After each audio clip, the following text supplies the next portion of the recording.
poop. Now we have to do this. 1 sec. We'll do it over here. Let me check the sound.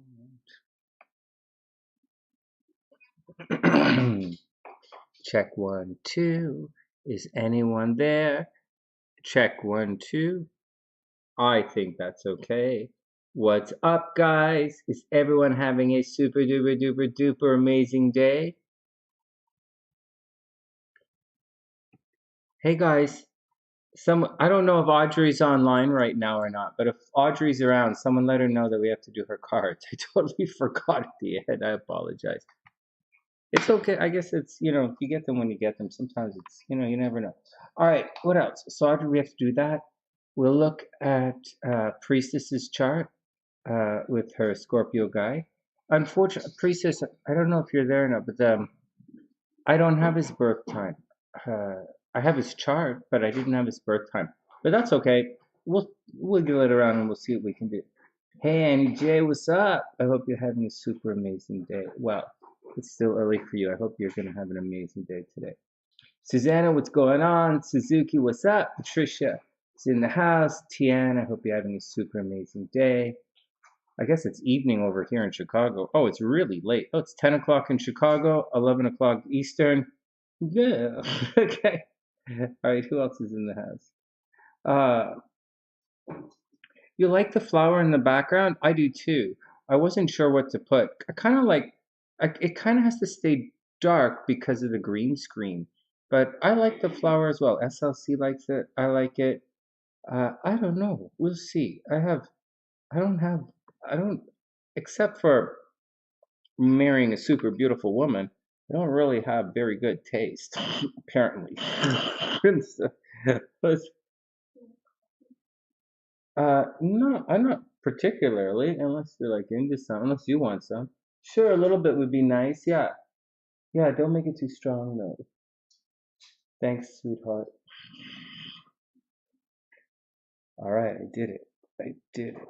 I did it. I did it. Oh, wow. Oh, man. Hold on. Hey, Kimberly, what's up? Oh, my goodness, you're from Hawaii. No way. We were thinking of moving to Hawaii, actually. Not yet. Not yet. I think we're going to go to... Why so difficult putting the hat on your head, Sonny?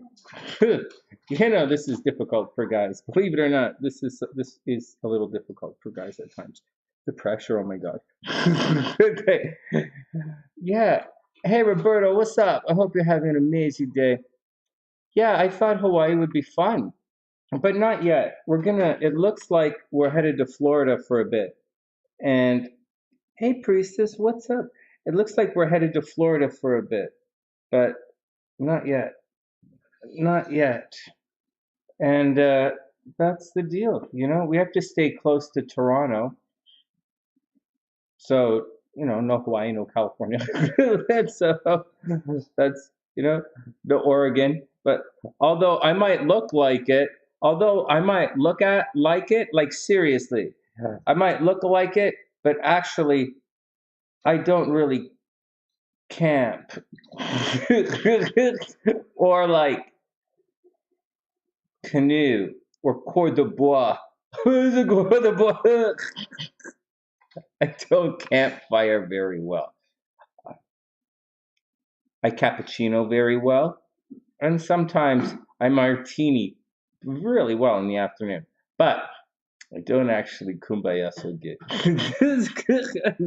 All right, everybody calm down. Everybody good. Suzuki. Actually, I love it in Portland, actually. But it looks like we're headed to Florida. So, hey, Stacy, what's up? Hey, Stacy, the video came through. I have to send it to you. And then I'm going to write down whether you're... one thing I don't think we got to was whether you were a man or a woman in your past life. But I'll write that down and I'll send it off to you as well. Okay, what's next? Yeah, Hawaii would be fun. We'll see. What's up? Oh, Roberto, of course. You can use Super Chat or you can use... There's a link in the description box. So there's super chat or the link in the description box. It's up to you. Just make sure you type in your birth information, like right here, and I'll just scoop it up and put it in. No big deal. All right, next.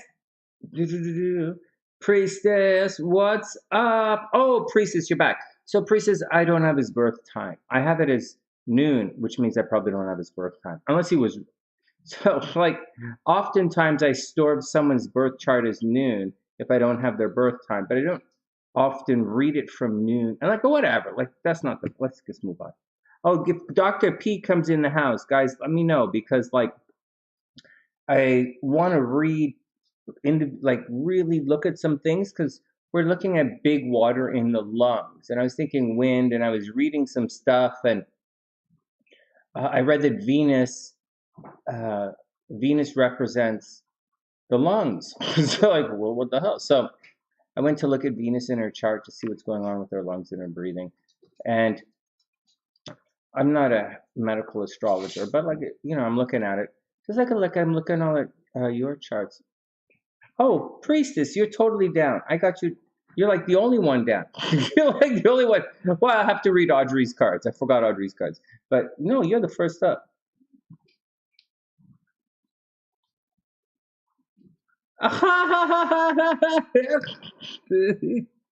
You can't help yourself. Oh my God, you got the.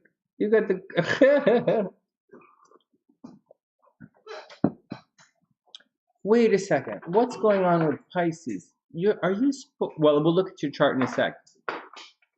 We'll look at your chart in a sec. But just as a general, as we're going on, just hanging out for a sec. Hey, thanks, Roberto. Can you type in your birth information as well, please? Oops. Oh, well, maybe he is. Hey, Priestess, maybe it was. Maybe. Okay. Let me get my brains wrapped around this. I was thinking, hold on, let me just get my brains wrapped around what's going on here. So, hey, Jackie, what's up? I hope you're having an amazing day. Okay, let's wait for, thanks, Jackie, that's really sweet. Oh, I love when you guys keep the sunny side on in the background. I really do. Okay. Priestess, oh my God. Okay, hold on. Okay. Roberto, Laredo, Texas, 62082 220. Hey, perfect. All right, I'll put that in a sec. It's in the description box. Oh God, you guys are making me laugh. Okay, hold on a second. I need to think through something. Okay, everybody, hold on. Let me just think through. There's a So what? Like, I think it's Virgo, is it? Virgo risings that are getting a lot of action in love right now. Let me just think through this. Just hold on a sec. Let me think.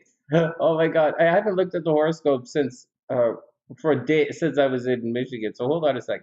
Just let me wrap it in my brains. I could look at the chart, I guess, but I don't want. I just want to figure this out. So right now we have it's Virgo. It's Virgo energy. Oh my God, this is so funny. Okay. So Virgo, and obviously, like obviously, Pisces. Oh my God. Hey, but everybody calm down for a second.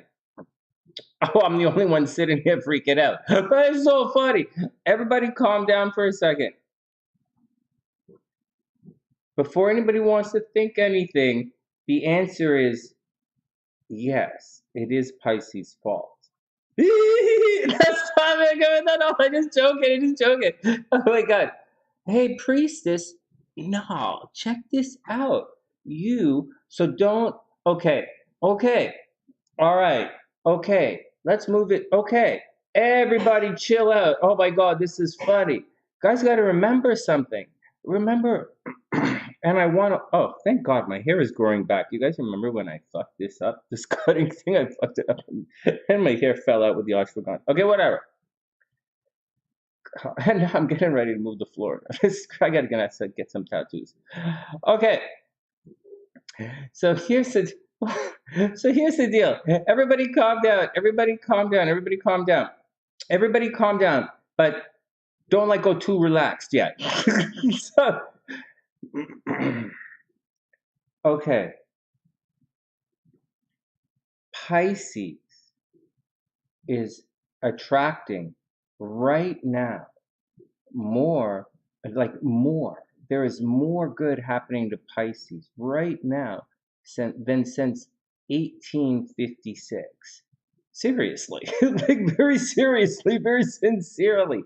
Oh my goodness. Hey Tian, what's up? So anybody with a lot of Pisces energy, and remember, it's going to hit the Pisces a little bit differently. So, sorry, what I mean is, what I said Pisces energy, but there are like different types of Pisces energies. Like if you have like a Mars, like so I have Mars in Pisces, SLC has Mars in Pisces, and a number of you guys have Mars in Pisces. And you know, there's a little bit disruptive in Pisces, a little bit of a social justice warrior kind of vibe. Mars, yeah, Pisces, whatever, man. It's like, but anyways, okay, so, but other things in Pisces might be really good. Like your sun in Pisces is a good thing right now. Or your Venus in Pisces is a really good thing right now. And check this out. Hey, Divina, what's up? I hope you're having an amazing day. And so check it out. So for the Pisces, it's a really good time. And if, look at it like this. There's the Jupiter is blowing up your sun. So it's going to bring optimism and spirituality. So, and spirituality is going to bring a feeling like you can do it. And so there you go. So there you go. And then you have Neptune, which is going to blur things up and it's going to make you extra, not necessarily ambitious. It's going to, you know, it's like you get a little bit of drugs and alcohol, but like whatever. But the deal is, okay, there's a little bit of more of a deal with this. Venus is coming into the play right now. And so Venus is approaching your sun. So right now, a Pisces suns should be attracting anyways. And this time every year, Pisces is a little hot. You know, they're like Venus lights you up a little bit. Every time this year, whatever the date is around now, Pisces starts to attract. So don't quite freak out with that yet. So money is often really good at this time of year for Pisces.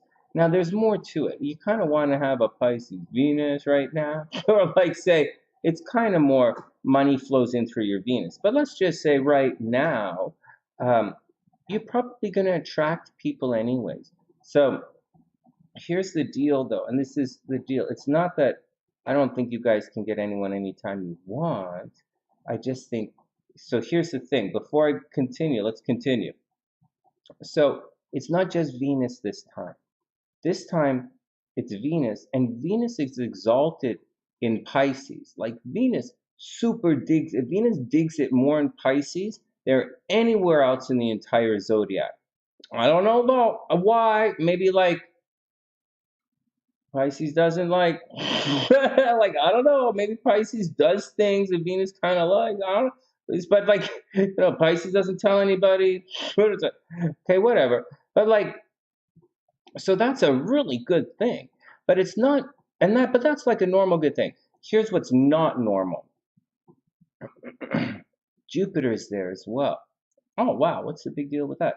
Well, Jupiter visits Pisces every 12 years. Okay, whatever. No, whatever, man. It's a good thing. That's your luck cycle. Okay, yeah, you can gain a little bit of weight. Pisces can get a little bit thundery in the thighs every once in a while. But in winter was cold. You're not wearing dresses anyway, so who cares? Just chill out. It's summertime now, so use up that extra energy to get out there. Now, here's the deal. So Pisces is super lucky. They're super attractive. And Jupiter is the old original ruler of Pisces. That's two really good things. Now, I'm going to tell you guys something that you might not. Okay. So one would think. Now, hold on. So I'm going to continue with the good news, and then I'm going to tell you before you freak out news. And there's more news. So Jupiter is the old ruler of Pisces. That's pretty good. But the modern ruler of Pisces is Neptune, and Neptune is hanging out in Pisces as well. Doesn't happen very often. So Jupiter and Neptune conjunct every 13 years. But again, they haven't been in Pisces for like 160 something years. So like this is a really big deal for everybody. Excuse me. And for certain people, it's better than it affects them in a more fortuitous way than other people. And some people, the luck might like, yeah, this might not really work for them, but in other people, it might. And so for Pisces in particular, don't waste it. So don't waste it on losers. Don't waste it on this. Don't waste it on that. Don't waste it on this. Don't waste it on that. Know that Pisces are going to be attracting. So Priestess, you know, it's fun. I'm going to look at the guy's chart, but like really, really go for broke this month. This is an all Pisces really go for broke this month.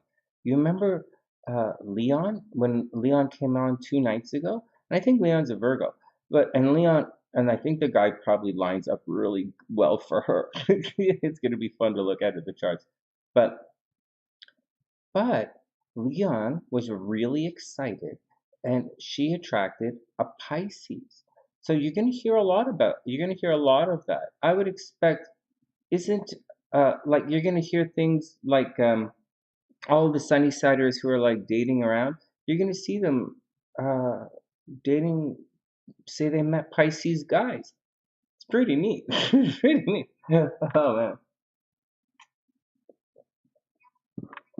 Ah, Priestess, that's cute. No, you gotta watch out. I know I joke about it. Pisces gonna make Jupiter crossing your sun is going to make you look pretty healthy. So you got to watch out for that. Oh my goodness. Hey, Beast, what's up? I hope you're having an amazing day. Patricia, yeah, for Pisces, it's quite an auspicious time. Or it's quite a good time for them. All right, let's get down to it. I don't know where Audrey is, but we'll do her reading anyways. We'll do a general reading for everyone. Then we'll do, to see what kind of group we get into, and then we'll look at a couple of charts. We'll look at Priestess's compatibility chart, and then we'll look at oh no, oh no, oh no. Who's that? Where did I write it? Roberto's chart. Sorry, Roberto. Priestess and then Roberto. Okay, everybody be cool.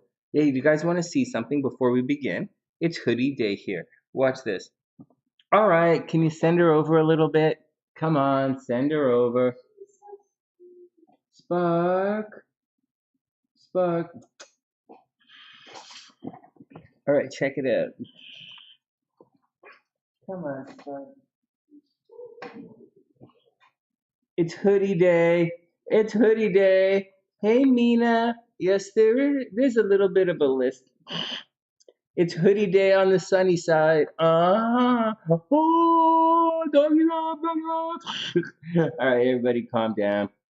Hey, Kay, stop. Look. Just want to say hello. Want to be a little modelish. Come on. Just a little bit. Let's get up a little bit. Into the camera.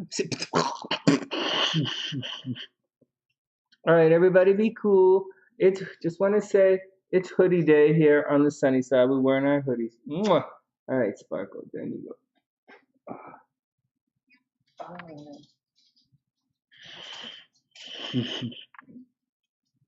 Yeah, she looks good and right. All right, here we go.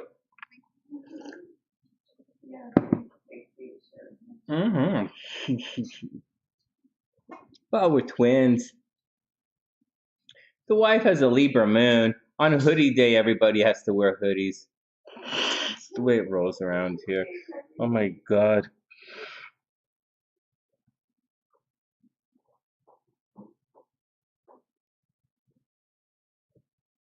Gets a little out of control sometimes on G-string day.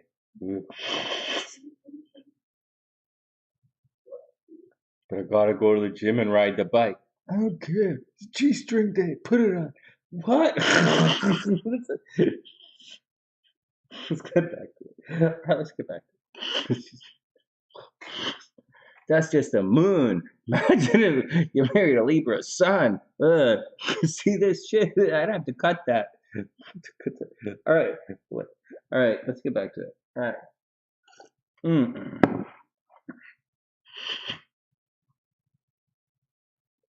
Okay, everybody chill out.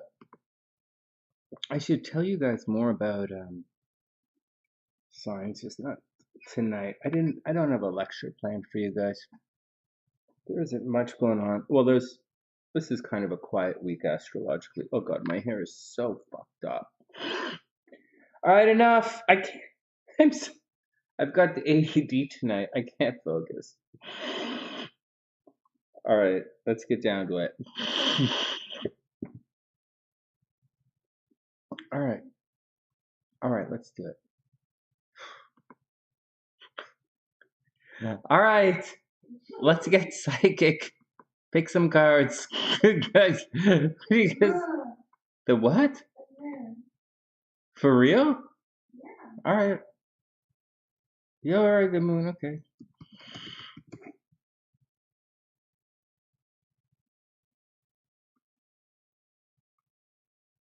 HPriestess, that's so funny. Alright, hold on. What planet is your hair? Oh my god. my hair is represented by Zool. Okay. Alright. Alright, here we go. Hey, Priestess says the lover is nice. Okay, let's get down to it. So SLC says the moon. Yeah, the moon. That's Pisces card in darkness, confused. Okay. What are you guys are saying? Okay.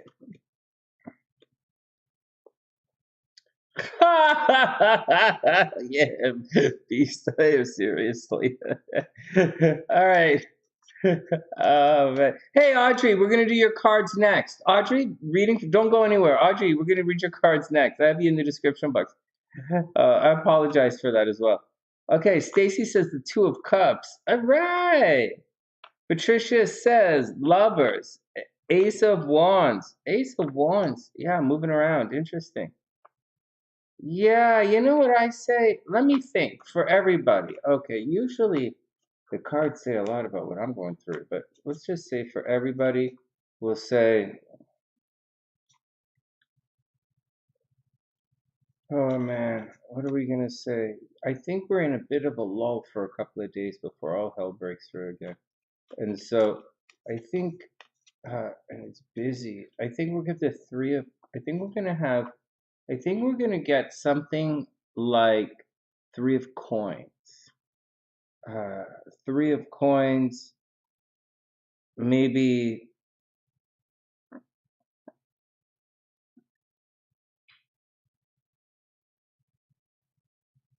the Hermit. Three of Coins, Hermit.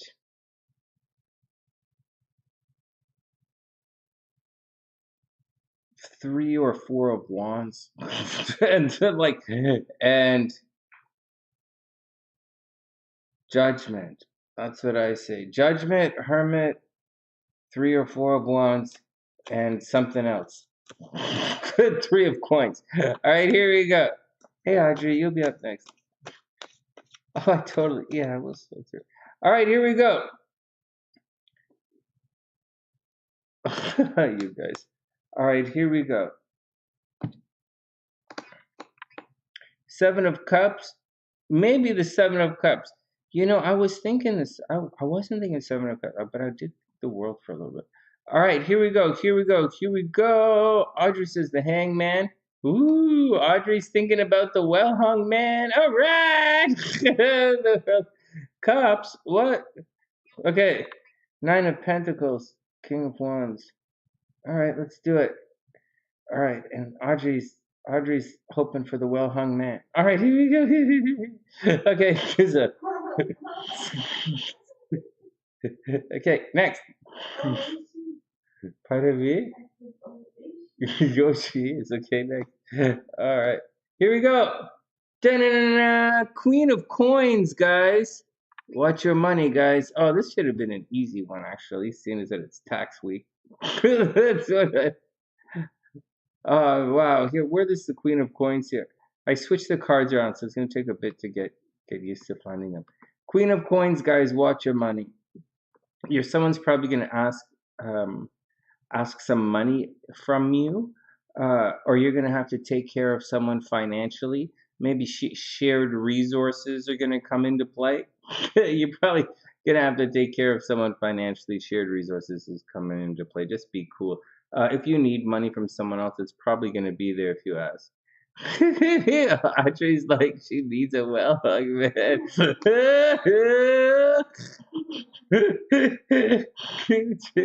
Okay, next.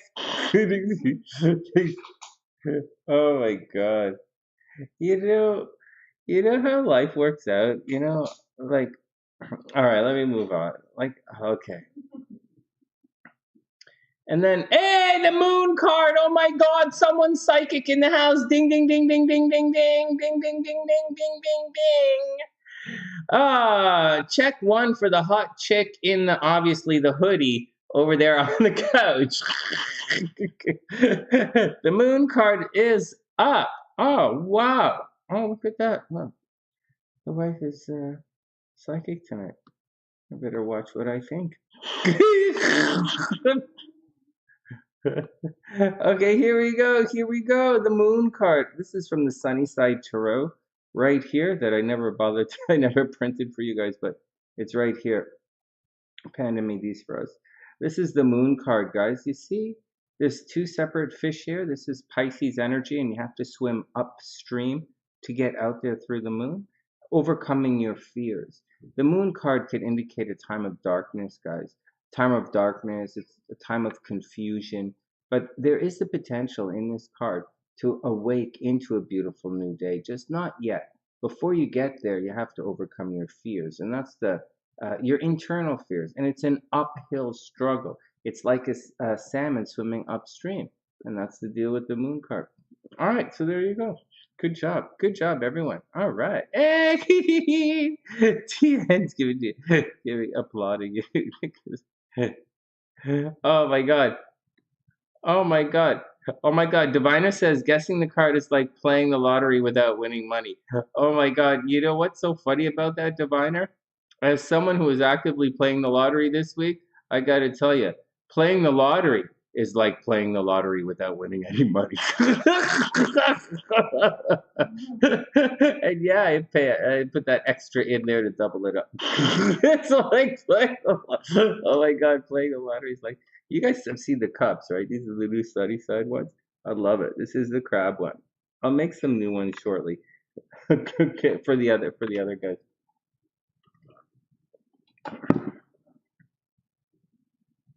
Okay, here we go. Here we go. LB says he's vibing hug man and wanted energy. Oh my God. Here we go. Here we go. Next. Da-na-na-na. Hey, Six of Cups. Hey. Oh, I would never have seen that one coming. I didn't see that one coming at all. Six of Cups, guys. It's the card of children. Keep things simple. What the hell did I do with this thing? All right, guys, so keep it simple. Take it easy. Try not to stress anything out. Nice and relaxed. None of the cards are reversed. The moon card is okay. It's a major arcana card, so just roll with it. It's just indicate. So here we go. So keep things simple. Try not to complicate it. Money is coming into play right now. There's a bit of confusion. It might be a little bit of, it's not always confusion. It's unknown that needs courage to overcome. The confusion, they talk about it in the Witch's Tarot or the Witch's Moon Tarot or whatever, but I don't remember which, but that tarot deck talks about confusion and darkness. I like to think of the moon as like, just digging deep and allowing yourself to enter into this new phase. And that's what's going on. Keep it simple. So it's going to be expensive. It's the moon card. You're not in the light yet, but you're moving towards it, and keep it simple. All right, next. And one more. Oh, come on. Come on, Sunny, you be psychic. Come on, guess. Oh, Sunny, one of Sunny's cards. And it's, did I get it? Did I get it? Oh, there's a delay. Oh, man, this delay sucks. Did I get it yet? Oh, everybody was. Did I get what? Hey, Elizabeth, what's up? Fuck, no. Oh, you suck. What kind of shitty psychic are you? Okay, Two of Swords reversed. Okay, there you go. All right, Two of Swords reversed. Well,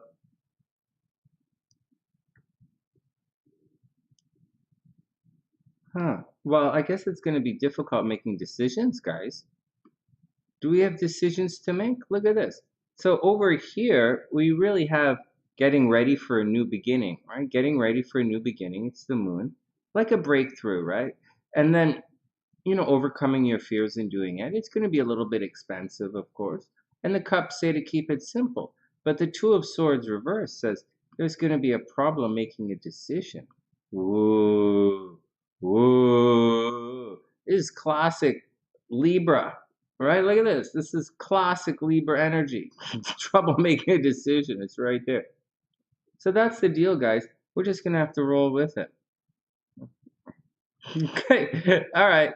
I'll get him next time, Tien. You're right. Yeah. Actually, I can see it. I can see that I'll get them. I'm stopping. I'm just competitive. It's all cool. Well, the missus is super psychic. I think that's good. Sort of. Keeps me in line pretty quick. No, I wasn't even thinking it. Ask her. I wouldn't even know how to think it. Oh my goodness. Oh my goodness. Huh. Okay.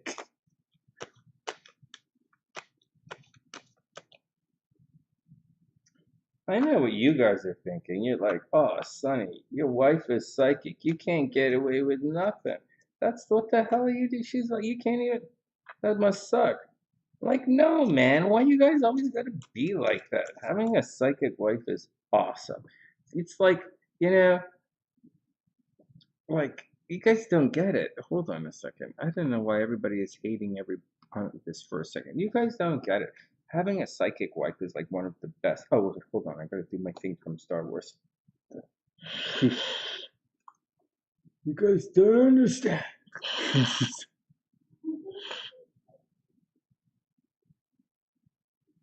Having a psychic wife is awesome.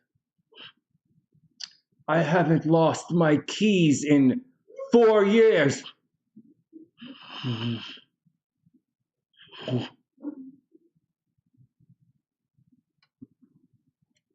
Crab love rules. All right.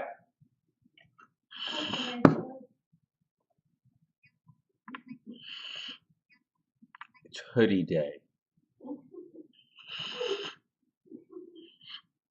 Amadeus. Okay, everybody calm down. Let's just read the charts. Oh, we didn't even get to the charts yet. Let's go read Audrey's cards from yesterday. Okay, let's even use a timestamp. All right.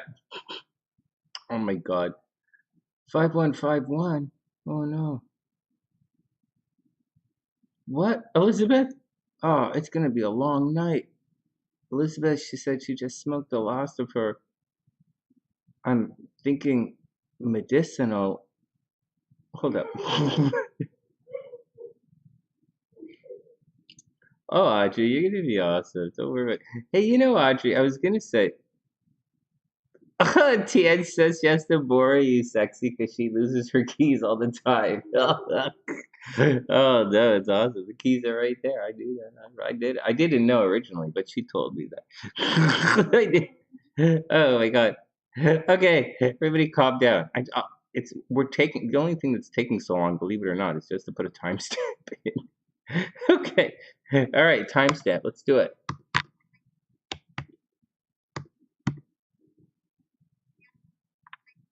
Hold on, I have to wait 25 seconds to get it right.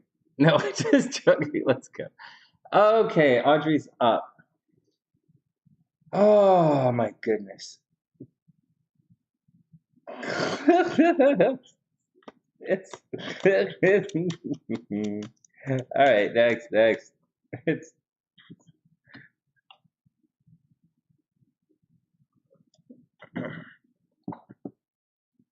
What do you wear with the chain, beast? That sounds good. Okay, next. All right, Audrey, let's go see. Actually, I wanted to say, make a little comment on something on, Audrey, and then we'll move on. Look at this. You remember, Audrey, look at how life gets all effed up sometimes, You remember a couple of years ago, you met that guy and, we was doing the thing, and then you guys shacked up for a little bit, and then he's like, what the F? And he buggers out and all this kind of stuff.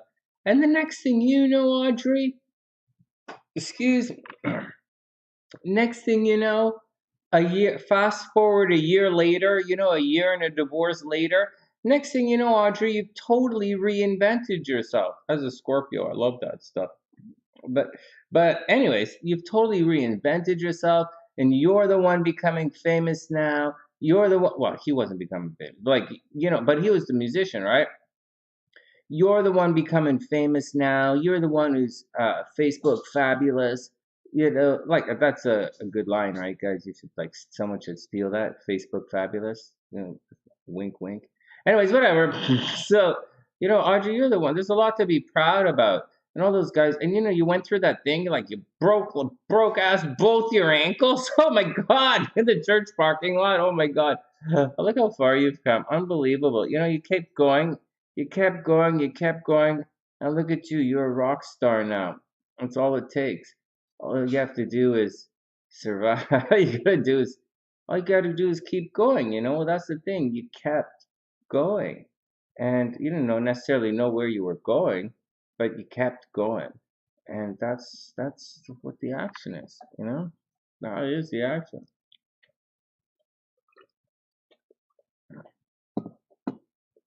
All right. What, Elizabeth? What do you need a weapon for? You said it was medicinal. All right, whatever. Let's shuffle the cards for Audrey. Oh my God. I don't know what doctor you go to where you're gonna need a chain, but what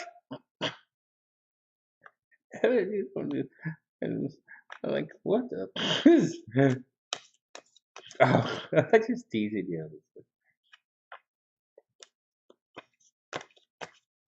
Oh yeah, I hope it's not dangerous where we go in Florida. It's getting rough here in downtown Chicago. The loop's getting dangerous, guys. Really dangerous.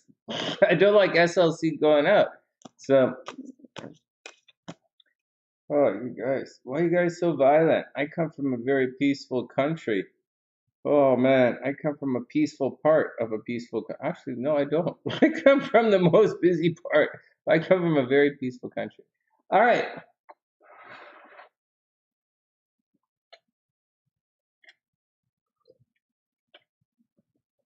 All right, Audrey, you're up. Okay. You got to go to the bad part of town. What? Pocket knife. What? Well, Audrey, that's the thing, and that's the thing. It's like I don't want to say, I don't want to say anything against what a person's faith is in.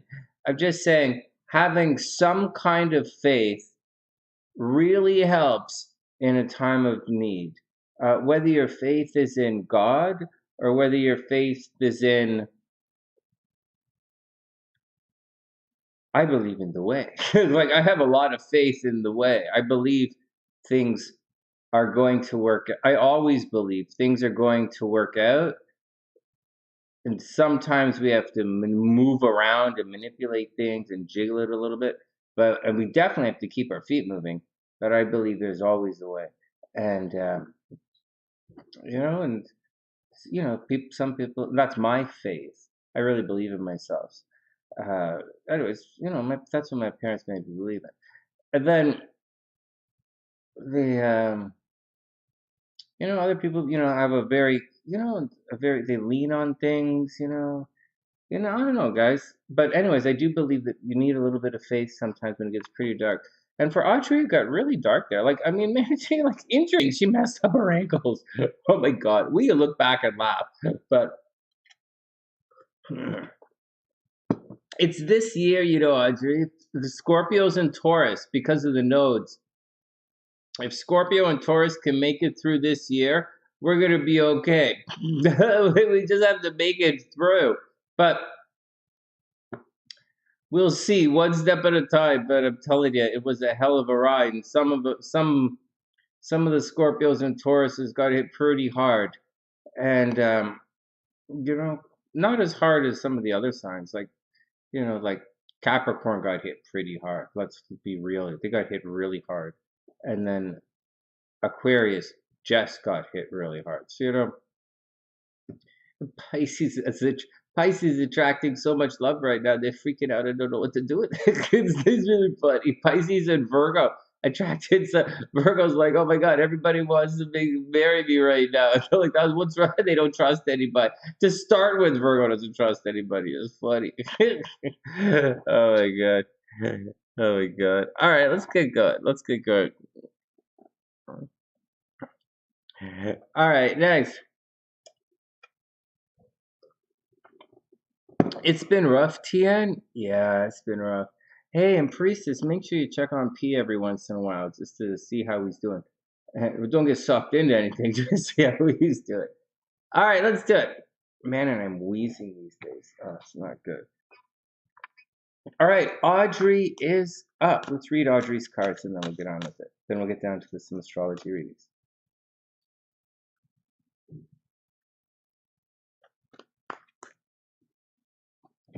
All right. Holy jeez, the Six of Cups again. Hey. Hey, Tien, is that what's... Ah, Tien, that's so funny. All right. Aquarius was very... They really... Like, SLC's mom who passed away was in Aquarius. It was extremely difficult for them. All right, Audrey, Six of Cups. So... looks like you're going to be visited by some kids. So Audrey, it's not simple. Keep it simple. Six of Cups. Keep it simple. Keep it childlike. Keep it innocent. Hang out with your friends from the past. You might be very nostalgic. What is wrong with me? What kind of language am I speaking? Nostalgic, Audrey. Thinking about the past. You know, dealing with kids, whatever you do, keep it simple, nice and clean, keep it simple. Oh, wow, Audrey, look at this. 10 of Cups. You might meet somebody. Holy smokes. Audrey, nice. Audrey. Oh, except Audrey, you're a Leo rising. I don't know that a Leo rising is meeting anybody right now. Audrey, you're a Leo moon? What's your rising sign? The 10 of Cups. 10 of Cups. Cups. The oh yeah, thanks, Elizabeth. So and sweet dreams, super sweet dreams. And hey, Kimberly, what's up? I hope you're having a wonderful day. So here we go. The so we have the 10 of Cups. No big deal. So hey, Audrey, this kind of means happily ever after, through love and family kind of situation. So keep it simple. You know, so far your reading looks a lot like it's a family kind of situation, like a lot of love and happiness is coming from the family. Oh my God. And then the Moon card. Oh, you're a Sag rising. Right. Leo Moon, Sag rising. Leo Moon, Sag rising. Sag rising.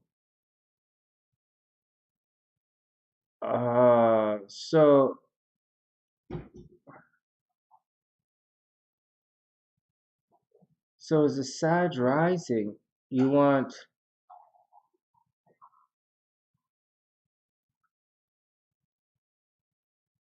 It's a little tricky right now. It's next up is the Moon card. That all of that energy kind of is a little tricky right now. It's a little tricky right now. I imagine it's a little tricky right now.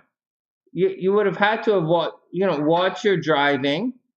And I would imagine some big change is happening at home right now. I would just imagine there's a big change happening at home. Thanks, sweetheart. Thank you. Huh. That's a tough one, being a Saggy rising. Car accidents, right, Audrey? Watch for car accidents in a big way. All right, next, the moon. Let's get back on with things. I'm getting sidetracked right tonight. My brain is, I haven't quite recovered. My brains haven't quite recovered. There's a lot that has to be done this week, and I can't focus. All right, Audrey, next.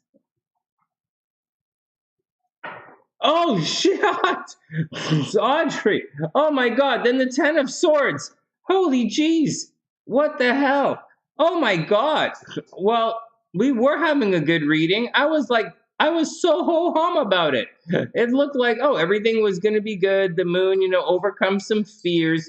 Everything is gonna be good. But Audrey, actually, this reading ends up with the Ten of Swords. What the hell? Is there something screwy going on? This reading starts off with keeps things simple, childlike, nice and easy. And then the Ten of Cups, something great is going to happen in relationships. And then we started to think about what was happening astrologically, who's good in relationships or not. And Sagittarius is kind of like Saggy rising's kind of happening at home. It's not a really big deal. Leo moons aren't the greatest for relationships right now. Leo moons are the worst. Just to let you know, Leo moons are the worst for relationships right now. And then actually, what the fuck is wrong with me? Yeah, Leo moons are pretty rough in relationships right now. And no, they're not. So hold on. Sorry.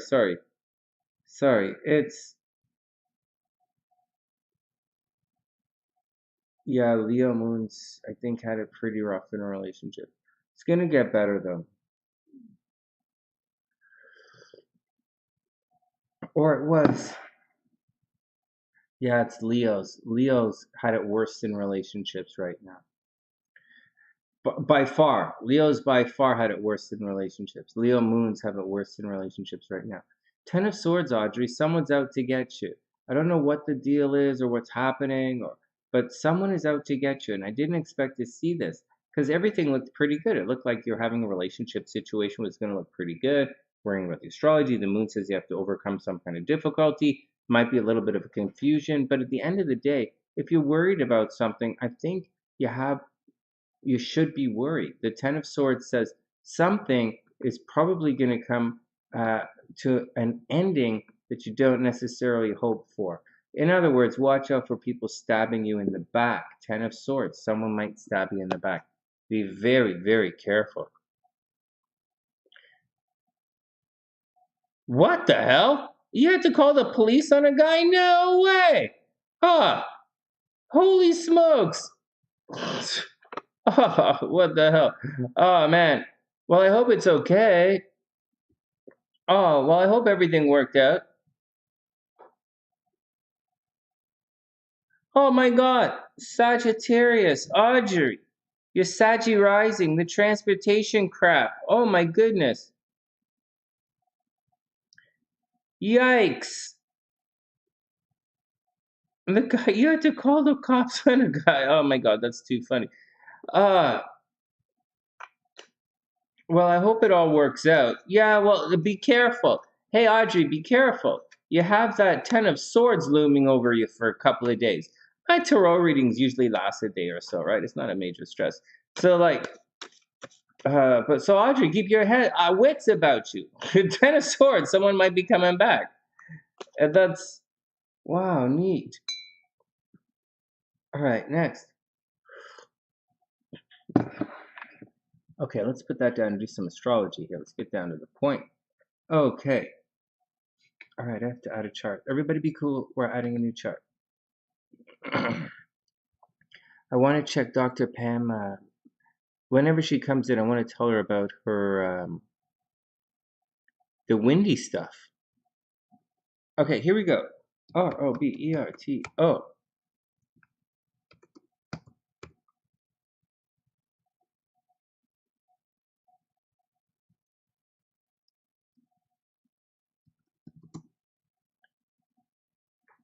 June 20th, 1982. Hey, that's a good birthday. June 20th, 1982, 2:28 p.m. in. All right, I'm gonna blow my nose, guys. Everybody, hold on. Let me save Roberto's chart. Sunny side down here somewhere. Select priestess. All right, back in 1 sec. Gonna blow my nose, then we'll start. Hey, priestess, right on. Yeah, right on time. Audrey, you're welcome. Hey, Jane Jen, what's up? I hope you're having a super amazing day. 1 sec, guys. I just have to blow my nose. I'm super, like, I don't know what the hell. Hey, I've been asking SLC this. I was like, and Jane Jem, it's hoodie day here on the sunny side. I don't know, like, my wife has a Libra moon. Like, every once in a while, we all have to wear hoodies. I know. I think I'm gonna go watch Star Wars. All right, here, pass the dog. Spuck, Spuck, come on, snuggle, and then I'm gonna blow my nose.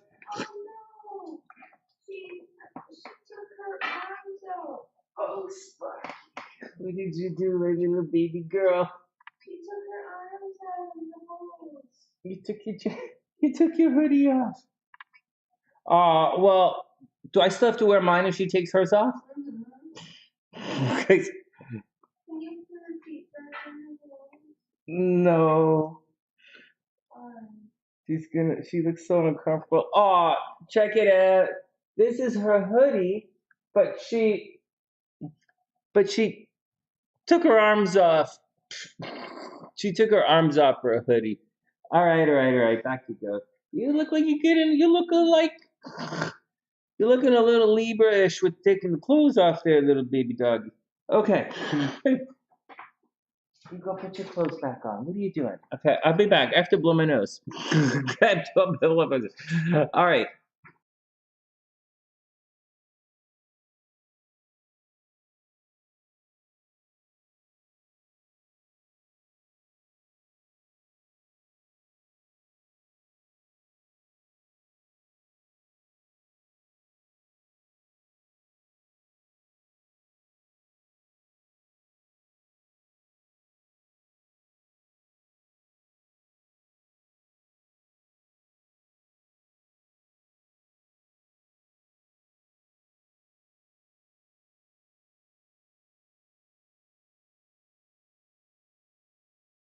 Holy smokes. My sinuses weren't so bad, but all right, here we go. Oh. All right, here we go. Here we go.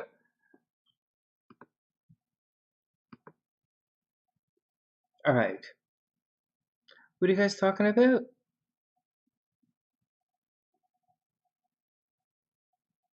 Matching PJs with the dog. We don't wear. I don't. Well, I have a leather jacket. The dog has a leather jacket. They like, so she has a snowsuit. I have a snowsuit. Like, so, kind of works like that. Sometimes I eat pizza and the dog eats pizza. So, like, kind of works.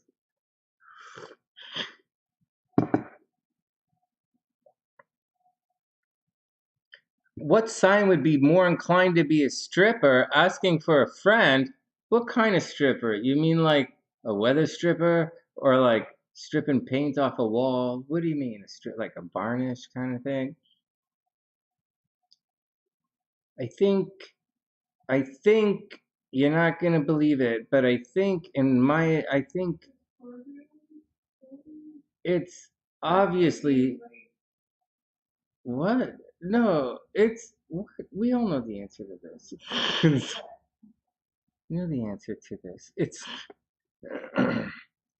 It's the Cancer Capricorn axis that works in the adult industry. What do you mean what? It's a fact. It's a fact.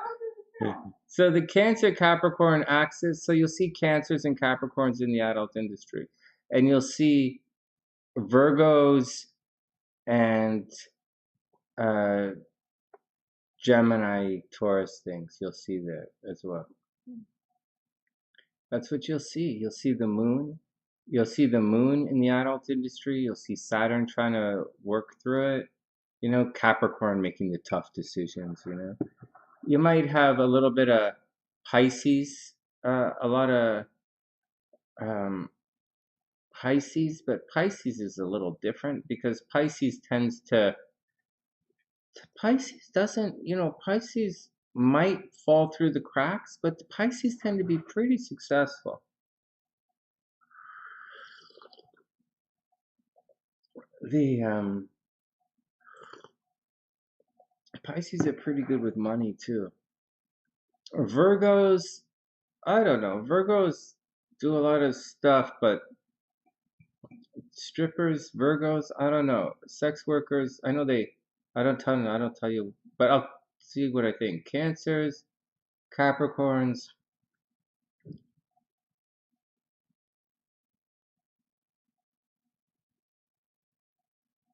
Pisces, Sagittarius is entertainment industry. You'll see a lot of Sagittarius. All right, next. Oh, Priestess just said it. Priestess just said it. Sagittarius. Yeah, Sagittarius. Yeah, Priestess. Sagis tend to. Sagis, there's a disproportionate amount of Sagittarians who literally step on stage. Literally, so they really do. And so, yeah.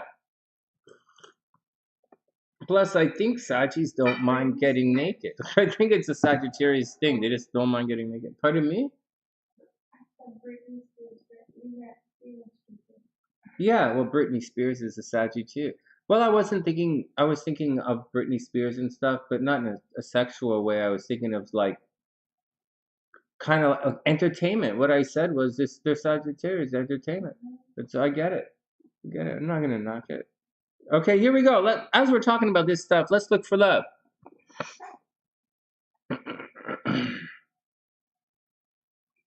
Also, do you guys want to know something really interesting? Oh, there's nobody here. Okay, I'll tell you next time.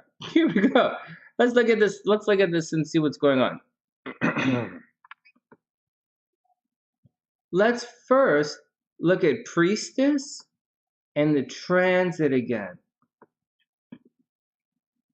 Timestamp, actually. Guys, hold on. I have to put a timestamp in here. This Priestess. And then Roberto is up next. Roberto will be fun. Roberto's fresh blood. I mean, fresh meat. Sorry, Roberto. I didn't mean fresh blood. I meant fresh meat. And all right, here we go. Okay, so let's look at Priestess. So Priestess, first, so we're going to do a compatibility thing because she wants a compatibility thing. But before we do a compatibility thing,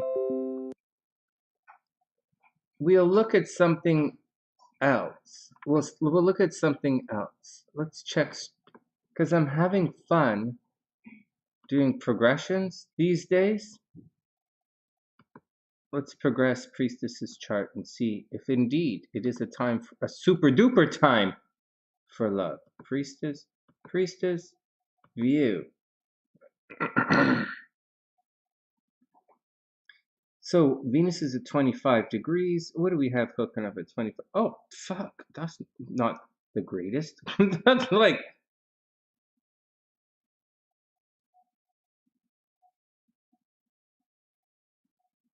Well, well, this is definitely not the greatest for love. Well, your Pluto is directly opposite your Venus. But that's not the worst. I mean, it's pretty bad. But what I'm saying is, it's really slow. It's not really going to leave anytime. So you just have to roll with it and get used to it in love, right? You just kind of have to get used to it. That's a little bit crazy. Anything else bumping up around 25 degrees? Not really. And then your sun is at 15 degrees. So anything bumping up around 15 degrees, Uranus is, yeah, but you already know that. So you have to know you have to watch your health. What else is bumping up at 15 degrees? Nothing really. All right, nothing really. So you kind of got to take it easy. Saturn is there, 11. You don't have to worry about anything.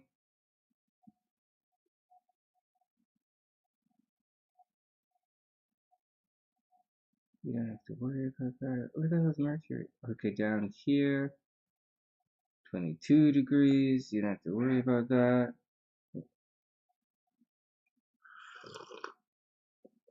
Taurus, Pisces is okay, right? You don't have to worry about that. Taurus, Aquarius, not so good, but that's okay. Saturn, 11, it's okay. Well, all right, so you're okay. You're out of the woods. It's not really the greatest time for love for you from a progression standpoint, but from a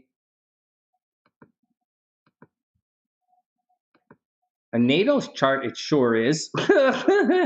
From your natal chart, it really is an amazing time for love for you. You're just coming into all of this really good stuff. Jupiter's going to go back. Saturn is going to go retrograde in your first house. Hey, Priestess, just a heads up. Before we get to the hey, Dr. P, chill out. If you could, Dr. P, if you chill out for a little bit. I was looking at your chart earlier, and I want to read some stuff that, to see. It says things like wind problem, like it talks about a respiratory problem that you might have. So, and but I'll talk to you in a bit when we, like, if you hang out here towards, then we'll pull it up in a bit. Okay, next. Diviner, that's hilarious. Diviner says she has Mars, Saturn, Uranus, and Sagittarius, and she does love to be naked. However, prefer not to be on stage. That's funny. No, it's a restrictive thing. It's not like it's not a, with Sagittarius, it's different. It's not like, isn't like it is. Like, obviously it is. It's more of a confidence thing as opposed to a sexy thing. Anyways, whatever. Let me get on with it. Yeah, they just want to have fun. I like it. I like Saggies. Okay, here we go. So, Priestess, let's just check your chart for a little bit. So what do you have to watch out for? Saturn creeping forward. Saturn here is not going to get to 26 degrees. Okay, it's going to stop at 25 in retrograde. It's not going to interact with your Pluto. So till later on in the year, so you don't have to worry about that, which is with something to worry about. Mars is going to make an aspect to your Mercury, but that's not a big deal either. It's just going to make you, a little bit argumentative, a little bit aggressive. That's all right. Venus is making a little bit of a run right now. So it's going to run through your north node, and then it's going to cross your moon, and then you're going to have your yearly Venus return. This is a really good time for love for you. Like, you're looking good. You're attracting based on your looks. This is very good. Be careful because, you already went through the Mars Saturn conjunction in your first house. So you would have already gone through the headache or the, you hit your head or something about your identity. Some people got in a fight, they called you names, that kind of thing. You would have already gone through that. And now it's separating, but it's right at the beginning. Can you guys see this? Not really, right? I'm sitting in front of it. Okay. So you're kind of going through it right here by the side of my head. And so, like, Mars still has a ways to go. So what are you going to, so take it easy. But at the same time, use the energy. It only happens once every 2 years. You have a lot of, strong ego. I can do this energy. And there is a lot of putting yourself first and pushing yourself to get out there and do it. So you really should do it. Now, astrologically, there will be some bumps along the way. Soon, like you should get out and do it. You already went past the transit that's really brutal. The conjunction of the Saturn conjunct Mars as Mars is moving on. But people with Mars in the first house tend to be very successful. So you should use the energy. Mars conjunct the moon, again, it only happens every 2 years, but Mars conjunct the moon, it's like very auspicious, it's very good. It means you put your energy where you want to. And as a result, you can really put your heart into projects right now. So like, and in this particular chart, in Priestess' chart, it's her appearance. So she might be doing things to change up or shake up the way she looks right now. So what are you gonna do? So that's the deal. But like, there's more to it. It's not just like it. On one hand, we're looking at the chart and it says shaking up the way she looks. But the truth is, like, it's her it's her place in the world, and so it's more than just how she looks. It's how she fits into everything, and and she has Saturn here. She's willing to put in the work to make it happen. So it's very good. Now, on a difficult side, right now, a good side, Venus is attracting and Venus is swooping through, and it should be good. And she's going through a Venus return thing. It's all great. Now, Mars on the tricky side is going to cross the North Node, and and it's not going to happen now, but it's going to happen in 2 weeks, and that might make her a little bit too impulsive. That you're going to have to watch out. Mars kind of likes it down here by the South Node, not so much by the North Node. The North Node needs this Saturn moving towards it. So you'll have a little bit of so here's the transits that's going to happen. Good news, followed by a little bit of bump in the road, and then it's going to move on. So don't do anything to yourself, and like don't change anything to yourself, like major tattoo or anything, until you're really sure about it. And then it's going to be okay. It'll play out well. All right. Hey, Ericka, what's up? Yeah, you got it. Let me just put you on the list.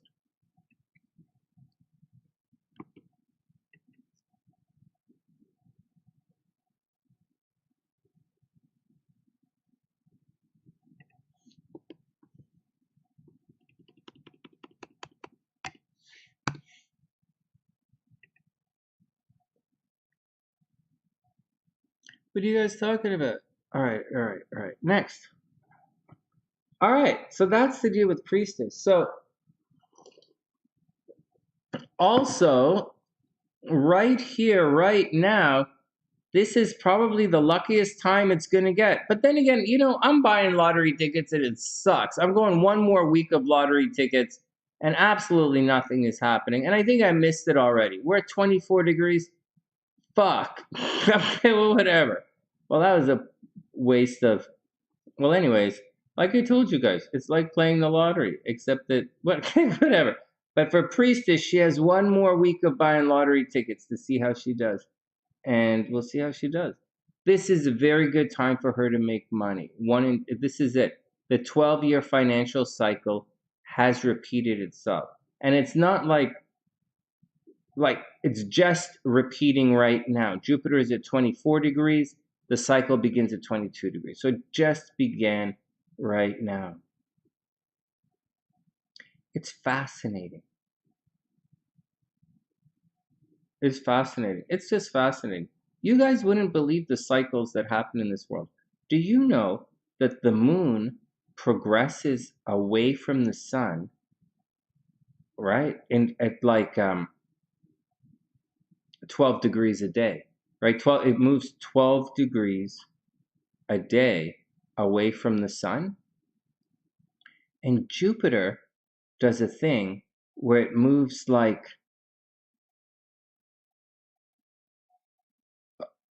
what the hell did I say? 12 days. It moves 12 days or 12 months. I can't remember what it is. It's the degrees, but on a different scale. It's pretty cool. The relationship between the moon and the sun is proportional to Jupiter and Saturn. It's pretty trippy. Anyways, whatever. Let's go check the relationship. Now, I brought this chart up to show you guys, not because, just because she's an Aquarian rising, very, very early Aquarian rising, but she's actually a Pisces. So I brought it up to show you guys that she is very lucky anyways, right? Attracting anyway. She's very, very lucky attracting anyways. Because just, whatever, just saying that, just because I'm just saying. But let's see. But let's have some fun. Let's see what's going on with her and her Scorpio guy. Oh, Jesus. His energy in here. Okay. Maybe this guy's getting the super horny going on him. Let me lose this for a second. Let's check this guy out. Hey, Priestess. I know we have to do other charts, but let's check this guy out for a second. Oh my God. Is he getting maybe he's getting all tripped out. What's going on in this guy's chart? So I put his sun is way at the top of the chart here, right? So Scorpios are under attack right now, but he has a ways to go. Hey, Priestess, he has a ways to go before he really comes under attack. He's probably just acting a little weird because he's getting a little weird. Let me see. Like, he has a little bit of weird. He has Pluto squaring Uranus. That's going to make him a little bit weird. A little bit weird. Watch out for him. That's a little bit weird. So, especially and he's going to be obsessing. Priestess, he's not going to leave you alone because Pluto's going to go retrograde soon. So, he's just not going to leave you alone. And then we have this Saturn at 23 degrees. When it goes retrograde, he'll be back. Okay, what else is going on? His Mars is pushing into that stuff. Holy Jesus, all this stuff over here in Pisces. Yikes. Well, his Jupiter is retrograde, so what are you going to do? His Jupiter is in Pisces, but that's a little bit retrograde.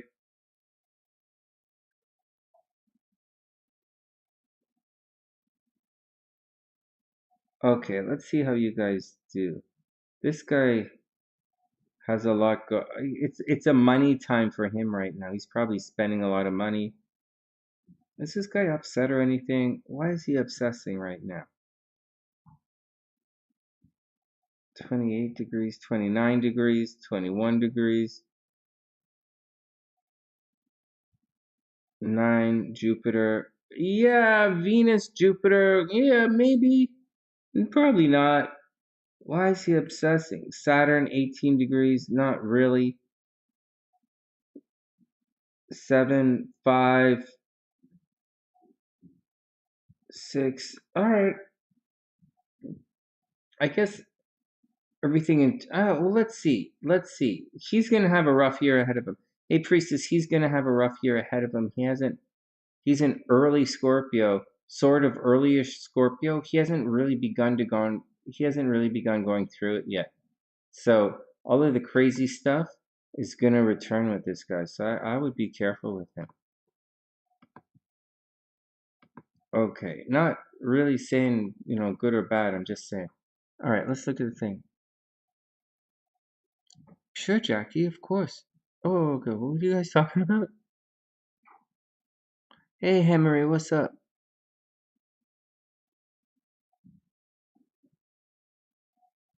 Hey, no way. Yeah, Priestess, really work the money angle, This is the time to do it.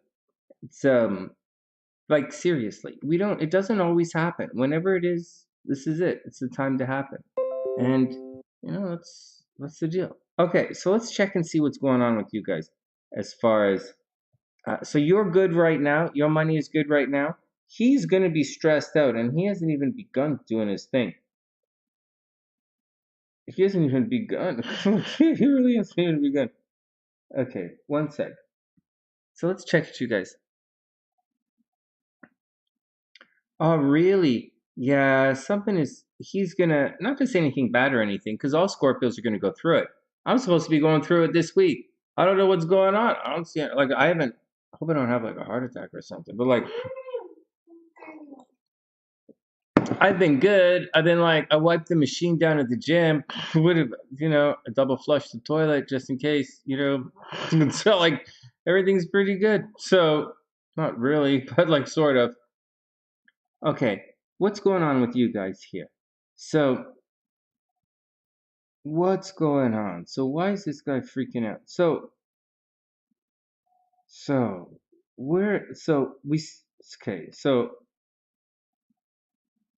first we have the moon. So first, before we get to the moon, okay, without,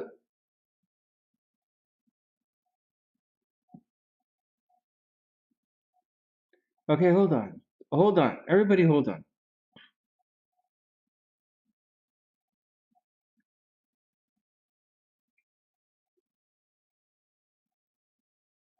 Well, that's fine. That's fine. Actually, okay, that's fine. Then we have 5.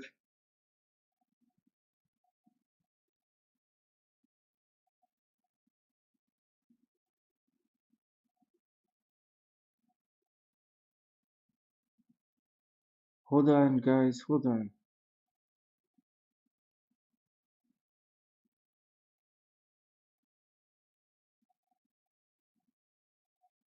All right, whatever. So, like, yeah, all right, well, give it a shot. Okay, let's check the moon. Okay, so here we go. Let's check some obsessive behavior. Let's look at the moon, and then let's look at something like Pluto to see if he's obsessing. Well, of course, there's a little bit of obsessive behavior that's going on. He is definitely obsessive. His moon is at 2 degrees. So, what do you have at 2 degrees? Why can't he let you go? He has, or well, why is he getting so weird? Well, one, 2, and 3. Actually, his moon is like, his moon is right between. His moon is right between your Mars and Saturn, like right between it. It links to the Mars. It links to Saturn. You do like you guys remember something, right? You don't really want to see Saturn Mars linked up anywhere in a chart, right? Like they don't get along very. They could cause a lot of problems. But having said that, let's move it forward a little bit. Let's just say that, you might cause a lot of drama for him. Like priestess, you might log it. He might, anyways, you might add, okay, so right, your Saturn actually adds a lot of stability to his life for some reason.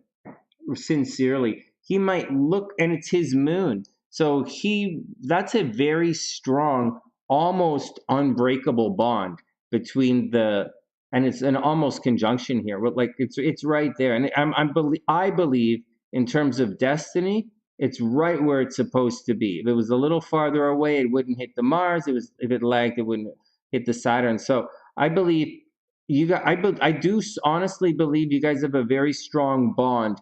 I believe he really won't let you go. And I think you're there to kind of give him like shape and form and boundary.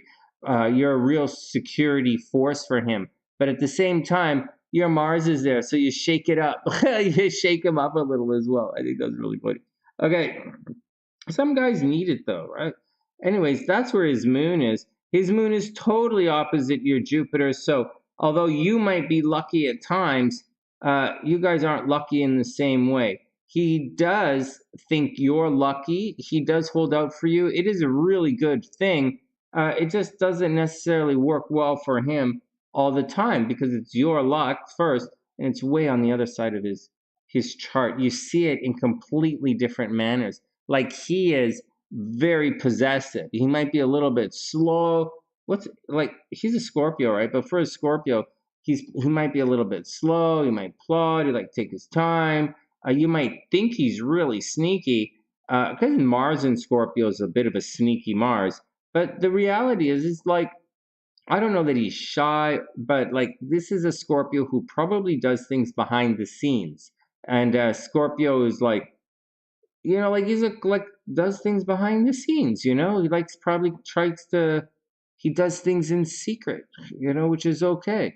But his Venus and his Jupiter, his Venus and his Mars, priestess are right on top of your Jupiter. You guys are very, very lucky together. Like it's because of him you might travel. Because of him you might experience spiritual things. Because of him you're going to attract people from a distance. You're going to attract things from a distance. He should open you up to different ideas, very Scorpio ideas, right? But good, like ideas nevertheless. And with Mars there, he's gonna push you. He's gonna push your Saturn. sorry, he's going to push your Jupiter. He's going to push your luck buttons. On the negative side of all of this, Priestess, on the negative side of all of this, it's not you. It's kind of this guy.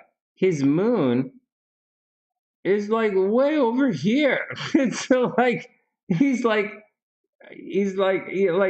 he does and he doesn't. Like he's totally opposite. Like not totally awesome, but like he's very possessive. Like he's very possessive. He worries a lot about other people. He worries about other people's things. He cares a lot. He might be a little bit on the greedy side of things, a little bit on the slow side of things. You know, that's kind of the deal. And he does like it, believe it or not, the way you control things. He probably likes that you're good with money, and he likes that you're aggressive, and he likes that you're a hard worker. He likes all of your Taurus stuff. He really does. The Pisces stuff, on the other hand, is pretty high up, right? Your Pisces stuff is really kind of like 11 degrees and up. Like right here, 11, 15, 25. Your Pisces stuff is mid to up there. And his Scorpio stuff is actually like 6 and below, which is neither here nor there. Which is neither here nor there. Now, you don't want his Scorpio stuff messing with your Aquarius stuff, and it doesn't. So you should be okay like that. Really, you should be fine. That is a bit of a problem. But so you guys, maybe you look good together, but maybe you don't look like super awesome together. You have a similar kind of temperament. He's walking around like I don't think he's carrying a wound at all, but he's a Scorpio, so he's gonna seem like he's carrying a wound, and that you guys are gonna probably look really good together. That's some good stuff, but are you into this guy? That's what I always say. Are you into this guy? He doesn't like your spiritual interests? What? Hold on a second. Water everywhere. Oh my goodness, you guys.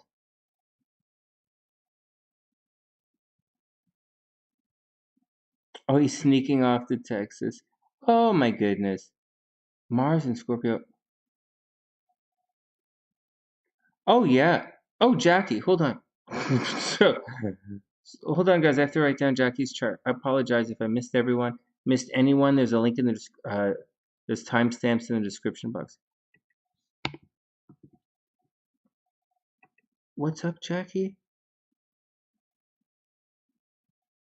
You gonna Turonno? Okay, I got you.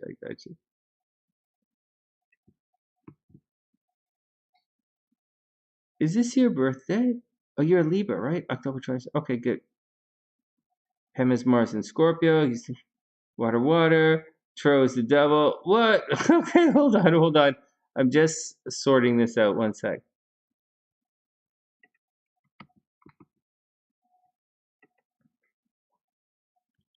Okay, back to work. So,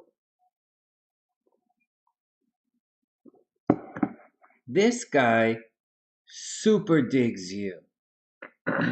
He really does super dig you. And I think you kind of bring him out of his shell a little bit. I like, this is your Jupiter that's banging up against his Mars and Venus and his Sun. This is a major conjunction. It's just a little bit behind the scenes. This is a little combust. All right, like it's gonna blow up. Like his Venus is getting burned up in the Sun. Like it's too his Venus is too close to the Sun. Hey guys, before we continue, Priestess's chart is good. Hey, Dr. P. Oh, you don't need a medical consult. Oh, I was gonna take some time and do your thing. Okay, so I have a little thing planned for Dr. P. Thanks, Pam. I want to say something to Priestess that pertains to all Pisces and to everyone in general, I guess. So here's the thing, guys. there's a tendency to think that when we get to the transits, back to this transit thing, when we see things like Venus, and this is what everyone is talking about right now, I think. I don't really know what anyone's talking about. But when Venus, I would imagine that they would be talking about this. Venus approaching Jupiter and Neptune. The thing is, Venus conjunct Jupiter in a chart is not really the greatest thing. I mean, Venus in Pisces is good. Neptune in Pisces is really good. Jupiter in Pisces is really good. Venus conjunct Jupiter is not so good. It doesn't really blow it up. It kind of hides it. Like if you look at Jupiter in the sky and Venus is here kind of cruising towards it, it's like, what the F? And if Jupiter's in front, you might not, it's like boop, boop, boop, boop. You're like, what? That's it. That's it. That's it. What the hell?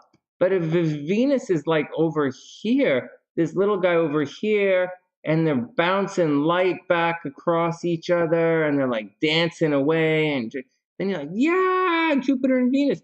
So you kind of want Jupiter trine Venus as opposed to Jupiter conjunct Venus. And that's the thing that's happening in the sky, and it's kind of what we're all going through. So be careful. So although this is an extremely auspicious time, again, it hasn't happened since 1856. I have that number stuck in my head. And you really have to do the best you can, and the conjunction will be past. It will be over by the time Venus is way down here in Cancer, which is the next water sign that it's going to go through. What can you do, man? you gotta do it while you have it. So right now, it's about as good as it's going to get for Pisces, and it's about as good as it's going to get for everybody in general. And then we're going to have a little bit of a lull, and then Saturn's going to go retrograde, and then we're going to hook up with Venus in Cancer, and that will be an extremely good time for a lot of people. Okay, let's take one more look at this compatibility and see what's going on with these guys, if these guys should be together or not. I don't know. There's the opposition. I like oppositions in charts. I don't see anything necessarily wrong with it, but it is opposite. It is the opposite thing. On the plus side, there's so much harmony in the chart, it's not even funny. Actually, Priestess. Oh, that's an inconjunct, right? Oh, bummer. Do you have anything in Sagittarius? Or Leo? What do you have going on in Leo? Not, well, I think this is a great situation. Like, I think this guy is really good for you. I really do. He should, like, you very clearly bring him out of your shell. You are extremely lucky for this guy. Extremely. Like, Jupiter hooks into all of this, like all of it. You are extremely, extremely lucky. You might be a bit of a control freak, a little bit, but I'm telling you, this control freaky stuff is really good for the relationship. Believe it or not, it's good for the relationship. He does like it. It's his moon. If it was a square, you'd be like, you know what, he probably doesn't like it. But it's his moon, so it's kind of his way of doing things. This is really, Priestess, you're in the driver's seat of this relationship. It is 100% up to you.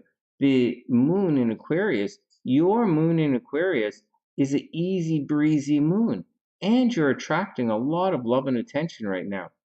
His moon is a very possessive and stubborn moon, and it's a little bit slow, but you might like that, right? He's the type of guy. This is the type of situation where he's probably not. I don't think this guy will cheat on you. I think you will keep him in line. I think it's his moon again, right? So I think he wants you to keep him in line, and I think this would be really good to pursue. But I'm going to give you a little bit of a warning. Your Chiron is conjunct. I mean, his Chiron is conjunct almost exactly conjunct this Saturn Chiron midpoint.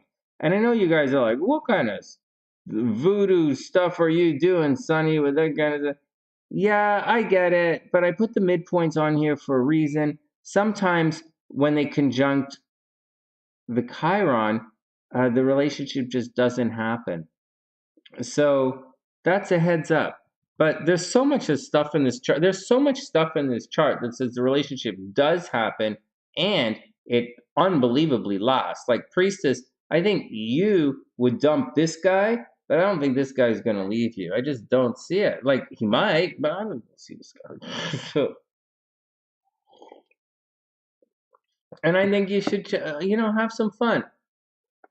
Check it and encourage him. Have some fun, and you drive this relationship.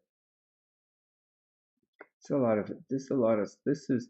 It's not really square. It's just a little opposition, which is what you want. It's really cute. All right, next. This is pretty. I think this is pretty good. It's only this Saturn is the opposition here, and your Saturn is conjunct this Moon. It's. You guys both have a little bit of tension in your own charts. That's kind of played out in the other stuff. All right, next. Hold on. Yeah, really.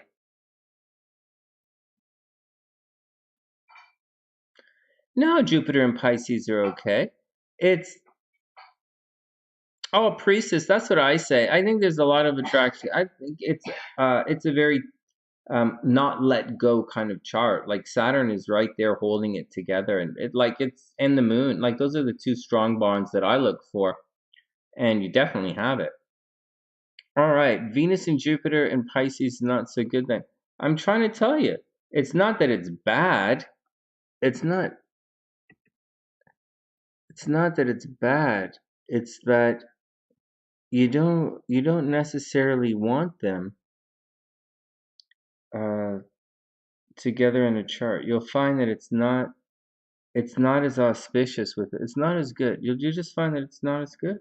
You just find it's good, but not as good as you'd like it to be. Hold on, I can't find any of these charts. Chris Cuomo, hold on, because I didn't even do Cuomo's chart. One sec, guys. Ericka should be right here. H. One sec, guys. I'm just pulling up the rest of the chart so everything is all set.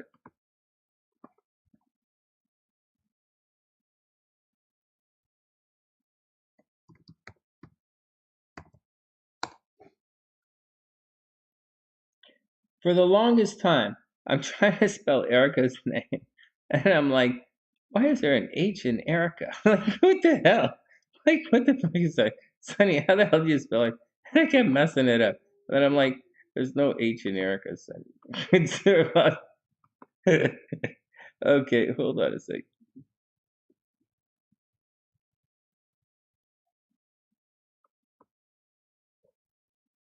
2:02 a.m. Okay, I got you. That's the way to do it. Okay, next. Jackie. Of course I have Jackie's chart.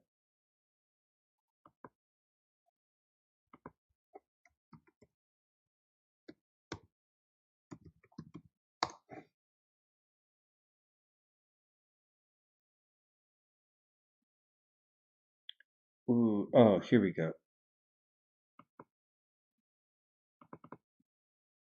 Jackie M. And I have Dr. P right here. Okay, sorry guys, I'm not seeing you guys. I'm trying to pull up the charts. So, next. So that was Priestess. Roberto. So Roberto's up next. Ericka, Jackie, and Dr. P. I want to take some time at the end and read Dr. P's chart. Just some of the stuff from some of the TheSunnySide cheat sheets that I have. And I'll read it down and I'll tell you exactly what it says. And, then you guys take it from there, right? Save the video, write it down, take it from there, look deeper into some of the transits I'm showing you guys. But it's going to be pretty neat, and I'll spell it out for you guys.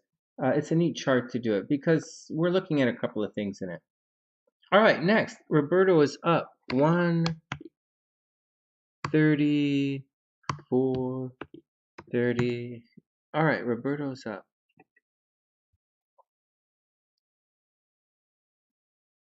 There's like 6 ways to spell Ericka. I don't know. I was like, what the hell? I was like, and hey, Wingman, what's up?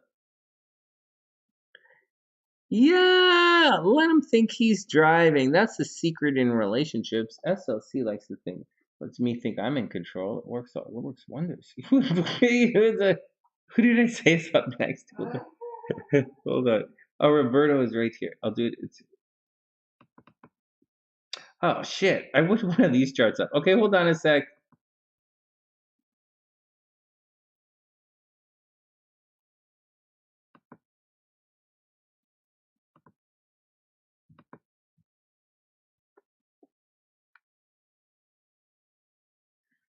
Oh man, Roberto has his son. Son. God, my.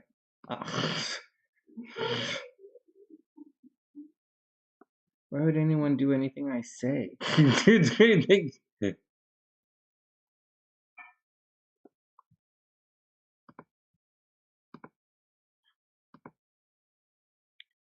Okay, here we go. Roberto's up. Are you guys ready? All right, Tian, have a super, super amazing night. Sweet night. A sweet night. I quit this speaking thing.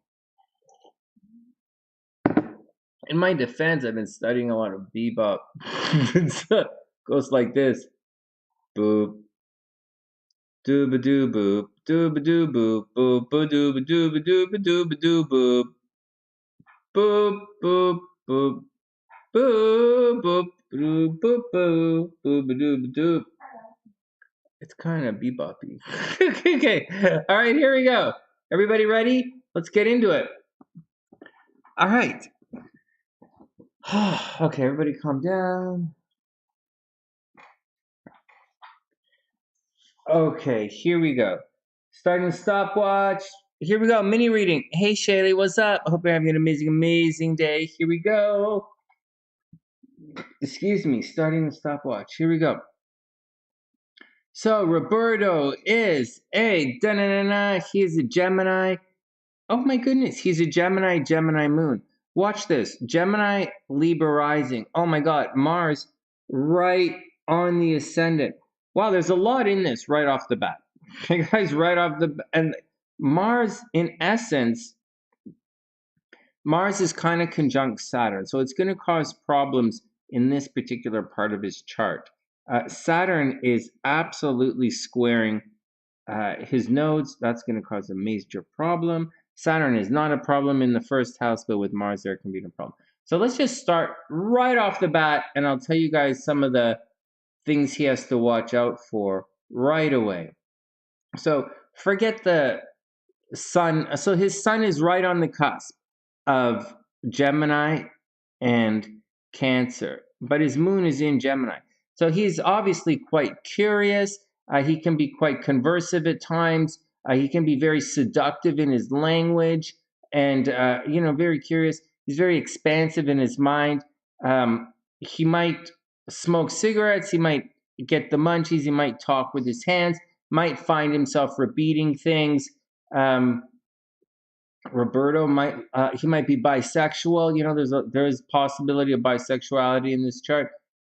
And with the moon behind the sun, he probably keeps his feelings to himself. Now, here's where we get. So aside of that, let's get to some of the meat and the juice in the chart. Mars conjunct the ascendant. It's technically in the 12th house, but it's conjunct the ascendant. This is going to make him a pretty aggressive guy. Mars does not like it in Libra. Mars, one of the worst placements for Mars is in Libra, because Libra wants to be together and Mars kind of wants to shake it up and do me. Now Mars is right on the it's for all intents and purposes conjunct to Saturn. This can make Roberto a little pushy. This kind of thing can cause someone to be blamed a lot, and it can cause tension in such a way that you can end up going to jail. So there's a possibility Roberto went to jail at some time in his life. He's still young, but he might have gone to jail. He might have really crossed some people the wrong way. or he took things into his own hands and he really pushed it. I believe he was probably, because it's all in Libra there, he might have found himself sticking up for someone else, or he saw the other side of the situation, but somehow sticking up for someone else or putting himself first or putting his face on the line, he could have gone to jail, could have got himself into a lot of problems. Oh, you're great with words. Oh, priestess. Yeah, seriously, a guy can't be like that all the time. He's got to make the move, you know. All right, so Roberto, watch out for all of that kind of stuff. On the plus side, I'll tell you something that you might not realize. Saturn absolutely loves it in Libra. Believe it or not, Saturn loves it in Libra. Mars hates it in Libra. Saturn loves it in Libra, and Saturn loves it in the first house. You could put a lot of interest into your, a lot of dedication. Like you could put a lot of work into yourself. You could be a very dedicated, very disciplined person at times. And you should put yourself first. It causes problems, but you should do it. Now there is a really negative problem with this Saturn right here. This Saturn does make this quite harsh aspect to your nodes. And if Saturn making an angle like that to your nodes could cause a major death in your family. Like it might have caused a major death of your mother, or a major death of some problem at home, or you might have had a very public falling out with someone, or you might have had a very public death in your lifetime. So just watch out for it. Maybe the death of one of your brothers and sisters, maybe the death of your wife or something, or your partner, just something to keep in mind. There is going to be a little bit of sorrow that's going to follow you around in this lifetime, so you're going to have to watch out for it. Seriously. Yeah, Pluto here. We don't have to go on and on about this first house stuff. Obviously, Pluto here, you have with all of this stuff in the 8th house and the first, like obviously you have a close association with death. You have a close association with the occult. You can be a bit of a social justice warrior. You attract death. Like you might work with death. You might be a mortgage broker. You might be an investment advisor. You also might work with your hands, or you might own a lot of land in real estate, or you might spend a lot of time inheriting money or getting money from other people. It's all pretty good. You shouldn't, and you'll always have people paying for you. So it's a pretty good thing. On the negative, that's not that negative. Let's move on from that. So,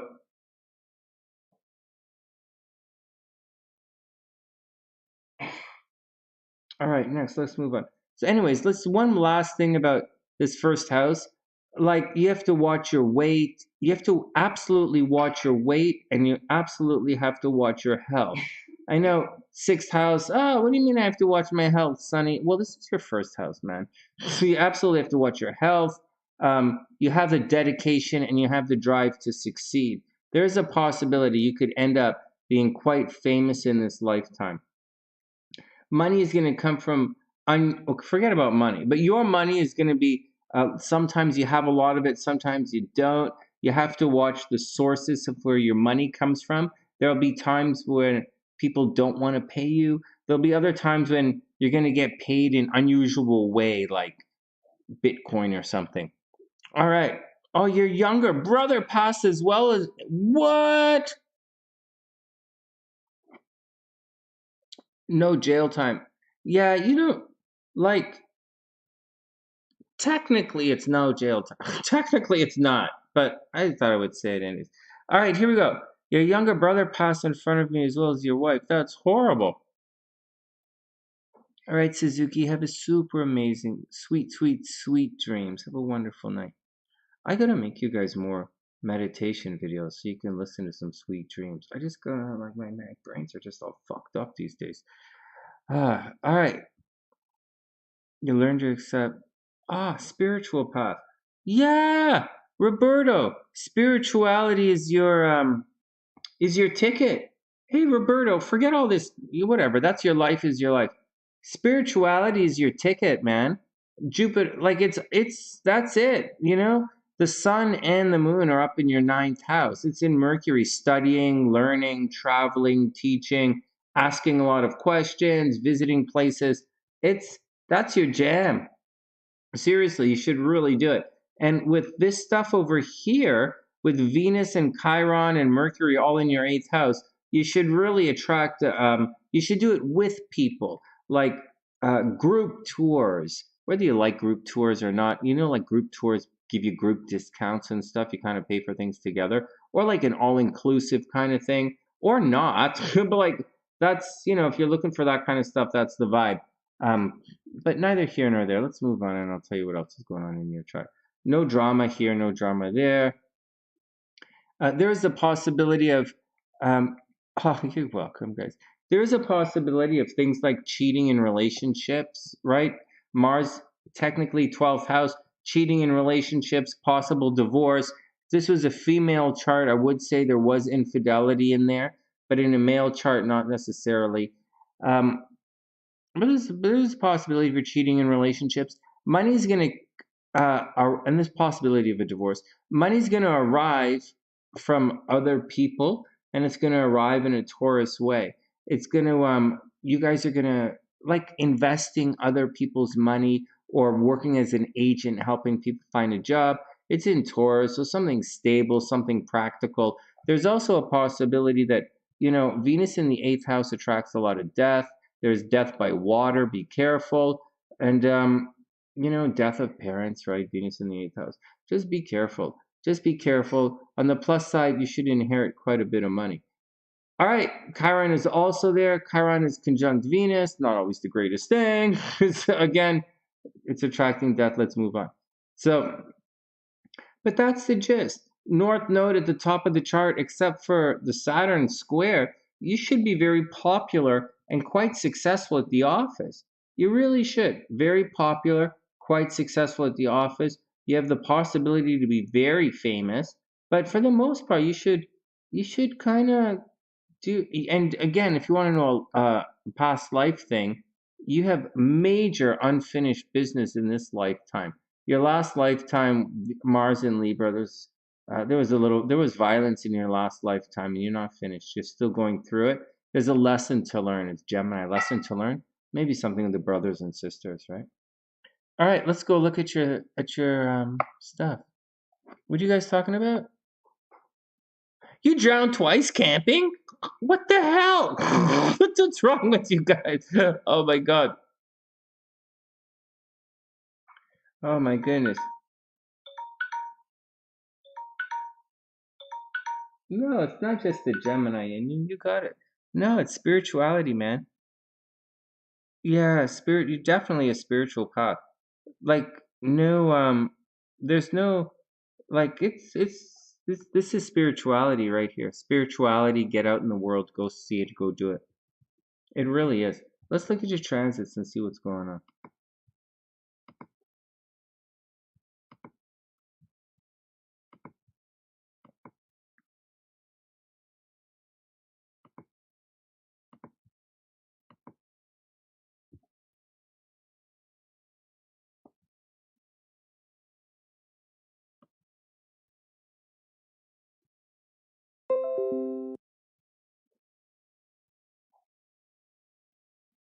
All right. So what's going on right now? So right now, what are you talking about? Okay, like right now. Oh, I'm gonna sneeze again. So what's the deal? So all the action is over here. Oh, that's not the greatest situation. So 29 degrees, huh? So there might have been there might have been problems in love recently. This situation in the chart, let me just take a look and see what's going on. We don't want, you have a lot of Libra energy. You have a lot of air in your chart, and all of this stuff is happening in air. You're going to be okay. So there might have been problems in relationships recently, like there might have been a legitimate breakup in relationship. Legitimate. This is going on nice and high. It's behind your sun, so it's not the worst. That's okay. Maybe there was a problem with the kids, maybe fighting in relationships. What are you going to do? Actually, you know what? I would venture a guess that says there's a strong possibility that you're going to have a breakup in love, and you might have a financial situation that's going to happen. Now that's Saturn square your Venus, and this is going to continue for a while. Saturn's going to get up to 25 degrees, so it's going to pass. It's going to get up to your Chiron, and then it's going to swing all the way back here, and then it's going to come back for the rest of the year. So for the main theme for Roberto for the rest of the year, for like I would say, is this love and money situation. Something might happen crazy with the kids that end up costing you a lot of money. Something at the job might end up costing you a lot of money. A creative project might end up costing you a lot of money. But there's a restructuring here. It's also in love. Your love life is going to mess you up a little bit. A man bun? What? My hair's not long enough for a man bun. And I can't. There's a thing. My wife is supposed to have the nice buns in the family. Yeah. Ooh, she liked that one. Nice. Okay, hold on. Hey, so Roberto, this is the year. Um, don't everybody get all excited. this is the year that you're gonna get the Shazam and love and money. It's gonna kick you in the nutsack. It's gonna kick you in the nutso bananas. So you're gonna have to watch out a little bit. So it's all year. It's gonna be an ongoing thing. It would be nice if it just passed, but it's not going to. Saturn is about to hit this, and it's gonna go as far as here, and it's gonna hurt. In addition to that, the North Node, but the North Node is doing a good thing, right? The North Node is transiting in a good way. Just don't take people in events for granted. Your money is getting a little messed up. So your money is a little goofy bananas. You might be spending too much money. Crazy banana, unexpected expenses were happening. But shared resources are supposed to be looking good. Your sex life is probably pretty good. You just gotta have to watch out. That's the main theme for the year. So that is the big thing to check out for. Love and money. Shortly, as Venus crosses into your 6th house, you might get a new job, or you might think about moving. Get a new job, think about moving. Love is waiting at the office. And finally, Roberto, I don't know what to say. You have a lot of energy going on in your love and relationships right now, except this Saturn square that's highlighted right here, man, that's going to take priority over everything. I really would like to say it's not, and to say, oh, wow, your love life rocks. Oh, look, Chiron, you're healing in your love life. Uranus, you'll do well. Like I'd love to say that, but this Saturn square Venus tends to override a lot of stuff. So that's what your focus should be, and you're gonna feel it. You're gonna feel it really hard, probably starting next week. So just be pretty cool and pretty chill about it. All right, next. And I hope everything is cool. So just keep your eyes open. And if you are looking for love, okay, if you are looking for love, love is going to be waiting at the office, right? This week, love is pretty strong. The children's are pretty good. But when it moves over here, love is going to be waiting at the office or the coffee shop or the gym, someplace you go every day. All right, next. Bummer on the transit. Chart, good. Not great. A lot of death. But he can make it work, right? Because the money is coming from here. He's just got to learn how to make the money work. Learn how to make the money work. Learn to see what's going on in love. This is not the greatest couple of months for love, but it's going to be okay. I'll tell you a secret, Roberto. Lovers from the past are going to return this summer. I'll say it very confidently. Roberto, lovers from the past are going to return this summer. So it's all cool, and not like deep into the summer, like in June. In June, lovers from the past are going to return, June and July. So I think that's okay. It's just going to be some problems with money. And a little bit of death is coming again.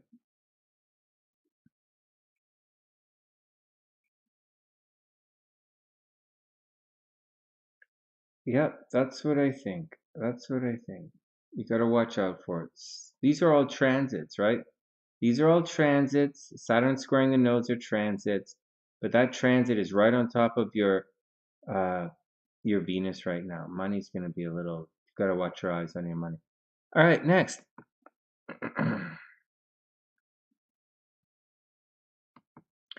Oh, Pam, I got you covered with that. Perplexing the doctors is not that's the least of the holy smokes. Okay. They're just 35. Who asked that question? Oh, it's Chaley. Hey Chaley. They're 35. I can't see you guys right now. I'm putting the timestamp in. The It's just 35 for trans. It's no big deal. Okay, Erica's up. Ericka, Jackie, Dr. P. Ericka, 155. Oh, all you Roberto's a Gemini. Gemini moving into Cancer. Ooh. All right.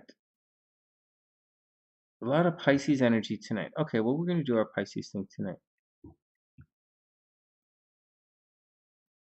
Hey, right on, Roberto.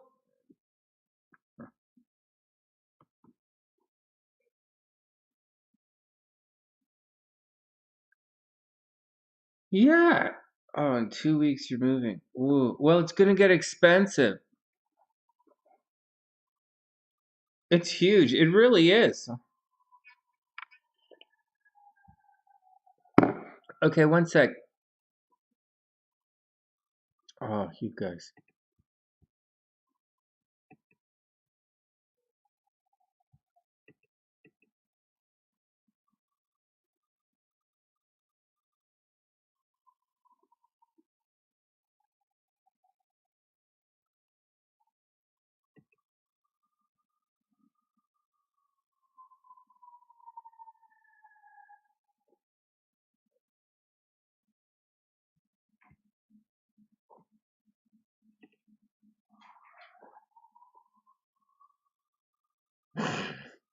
Beast, you can't wear a man. What are you talking about?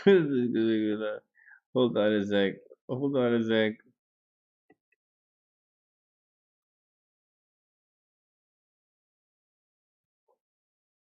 Well, a man bun is not. It's not a it's, everybody, calm down. This man bun talk. Okay, let's do our thing. And hey, K1, I hope you have an amazing day. All right, next, Erica's up. I'm missing somebody. Ericka, Jackie, Dr. P. All right, well, I guess we're good. Okay.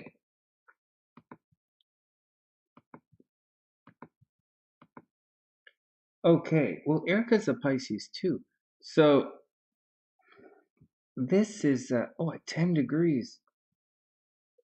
Okay, let's see.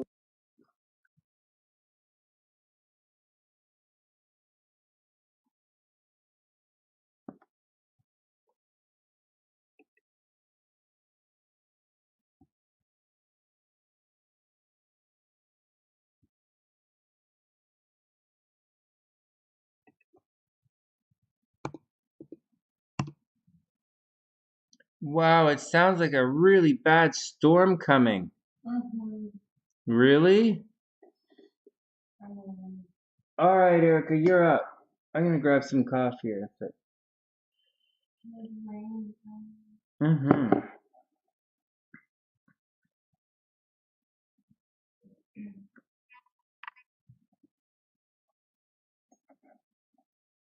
All right, Erica's up.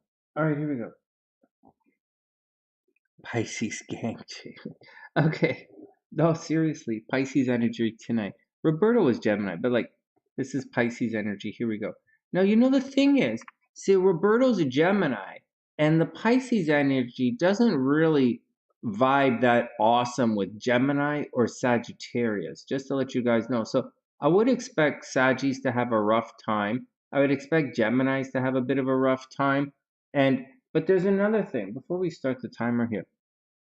Having said that, the square actually happened in Aquarius. So I would expect Aquarians to have a very difficult time, and I'd expect Scorpios and Taurus to really have to bear the brunt of all of that square that was happening, all of that tension. Again, I would expect that Scorpios and Tauruses would have borne the brunt of that.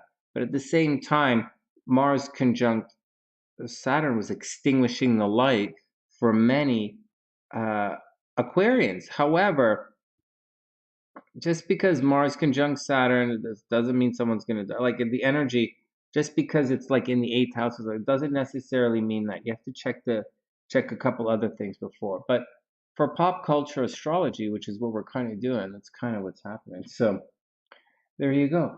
All right, now back to Ericka here. So did you guys? Oh, you're welcome, Roberto. So did you guys catch that?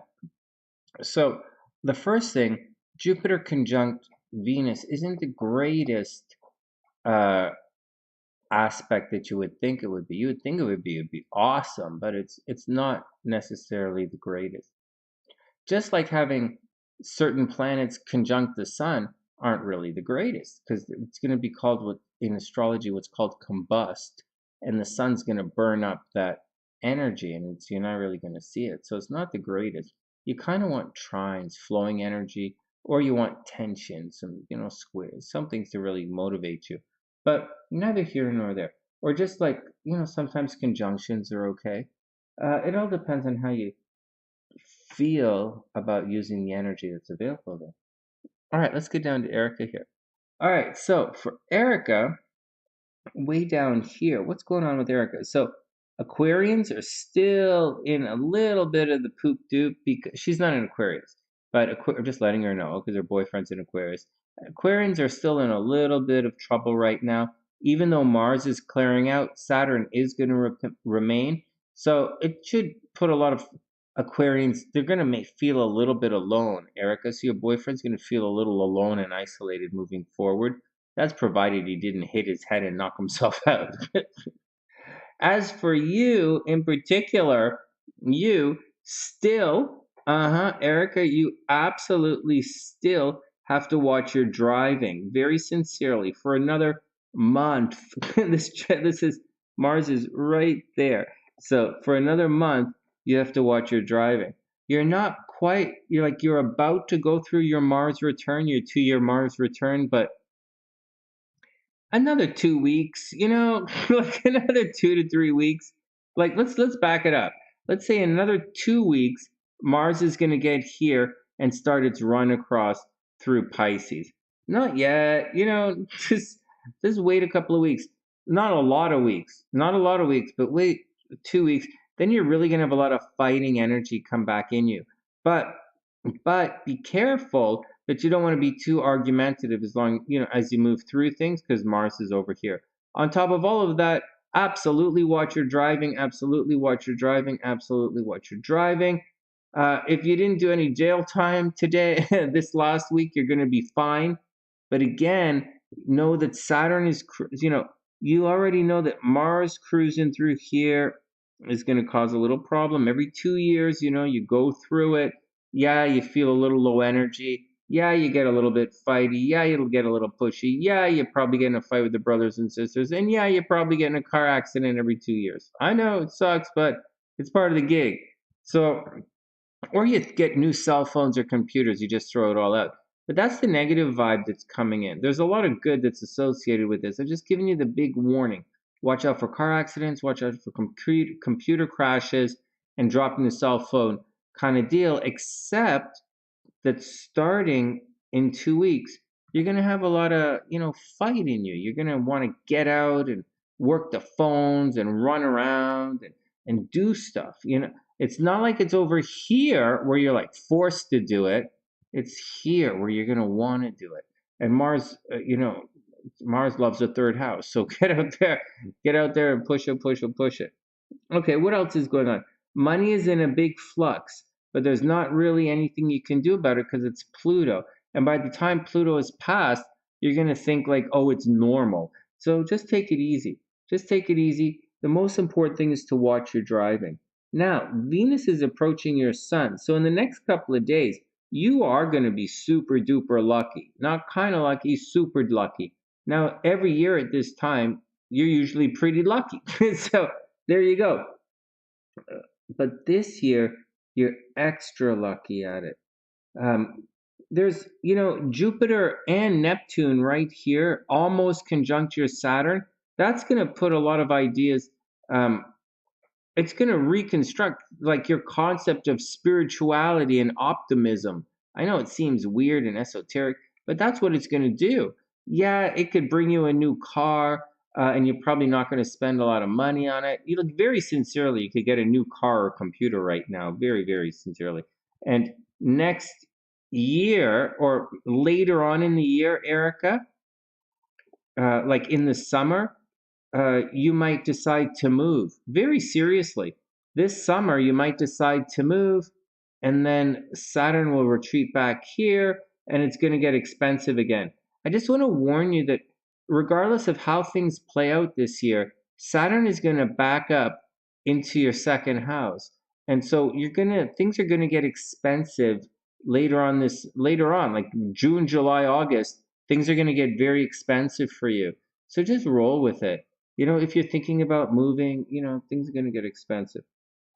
As far as this is over here, you would think this would be the worst effing thing in the world, but it's not. When Saturn, I was going to say Saturn, you have to watch this because I'm just checking. I just looked at it in Roberto's chart, so I'm looking at it in yours as well. But Saturn isn't going to, wow, do you guys hear how loud? You guys hear how loud the sirens are outside? Holy smokes, welcome to downtown Chicago. About Lilith and Chiron? Sure, why not? Yeah, Chayla, you don't want the sun right on top of things. Like, sometimes you get conjunctions. Conjunctions are okay. A lot of people have conjunctions, and they're major indicators. And it's good news. Like, it's good. Conjunction is okay. And again, it is a major indicator. But you kind of want the planets to not sort of take up the same spot in the room. You kind of want them to shine on each other as opposed to like fight for space. And that's it. Like, that's it. It's not that big of a deal. Okay. Right. Because at the same time, people like, get hog, they like, they go stellium crazy, right? They go, oh, you got a stellium there. So, but, stellium is good too. It all depends. All right, next. Let's keep chugging along with Ericka. So, Ericka, the sun is shining on her attraction. Okay, so that's what's going on with all of this stuff in here. As a Pisces, she should definitely continue to buy lottery tickets, especially this weekend, because as you can see, Venus is at 9 degrees and her sun is at 11. Technically, you want to see Venus conjunct Venus. Which you want to see? Venus conjunct Venus, but that's next month. See that, guys? Next month, Venus is conjunct Venus. So that's the deal. Ericka, watch out. No accidental pregnancies, right? No accidental pregnancies. Come on, Sonny, you're so uptight all the time. Yeah, watch out. Uranus is cruising through your 5th house of babies and making them. And there's a little bit of an inconjunct going on to Chiron. So watch out. No accidental pregnancies. Chiron is opposite Chiron. That's a little bit fucked up. So that's a little bit fucked up. Watch out. I wanted to talk about Ericka getting pregnant some more, but it looks as if this is going to become a goofy bananas thing. Ericka, watch out for problems at home. It does appear Chiron cruising through your home front is opposite your Chiron. That is going to activate things. You don't have anything else in your chart at 13 degrees. So this is a deal. Expect some kind of pain or wound at home. I would guess that you would move sometime later this year, probably like think about moving next month or summer or something. But like there's a wound that's going to happen at home and it's going to mess you up. Watch out for arguments at home. Watch out for, guys leaving the toilet seat up. It's going to stress you out. What else do you have to worry about? That's the gist. That's really the gist. Again, very sincerely, watch out for accidental pregnancies. I think you're past it though, right? I think last month was the time for accidental pregnancies. If not, you're good. I think you're good. You're good. 13, you're good. No weirdness. You're out of it. You see, 13 is past, right? 13 is past 11, 12. 13 is past 11. 13 is past 2. You're okay. That Uranus thing isn't going to bug you anytime soon. And Saturn is going backwards. Not yet, but it's going to go backwards next month before it does any real damage. So you don't really have to worry about that. And you already know you're setting up for your Saturn return later on in a year and a half or so. But for now, it really is cruise time. This is it. It's your third house right now, Ericka. Third house leaning into the fourth. So this is it. This is right across your sun. Now's the time for you to really work the phones, work your online game, and get out there and really do it. Don't worry about any marriage thing or anything like that. When the North Node enters deeper into Taurus, you might get a wedding proposal. You might get some kind of weird wedding proposal or some kind of goofiness, like later on in the summer. Like later on, that's the time when this creeps in here. Then it's later on. Love life gets out of control. That's the time. But for now, it's communication. Watch your driving and get out there. Very, very, very good time for social media. Really, really good time for social media and making money online. Like by far and away the best time for social media and making money online. Really. All right, next. Hey, new baby. What's up? Venus is right on the top of your little. that's good. You're gonna attract Chaley. You're gonna attract a lot of sex like that. And so, or you're gonna attract a lot of sexy guys, or your Venus. You're gonna attract money in a very sex-oriented way, or it's gonna be damnation. Your love life is eternally damned. You're gonna put a lot of energy into Venus. See, the moon, Lilith is eternal damnation. And it's the moon, it's like where you try the moon, you can't not do it. It's your subconscious. Lilith is like your subconscious, but it's the black moon. And so you try, but it always gets screwed up. And that's the deal with Lilith. It's like the moon. You want them to love you for you, but they only love you for your body. Now, your body looks good because it's Lilith, but like demons don't have souls. So what are you gonna do? It's like the moon, but it's no good. So like Lilith in the like first house, Lilith people are sex symbols, whereas the Neptune would be an enchantress. It's different. Lilith is a sex symbol. Lilith in the fifth house is a shitty mom, right? The moon in the fifth house, you want to be nice to the kids, but it's black moon, so you fuck it up. So these are all the things.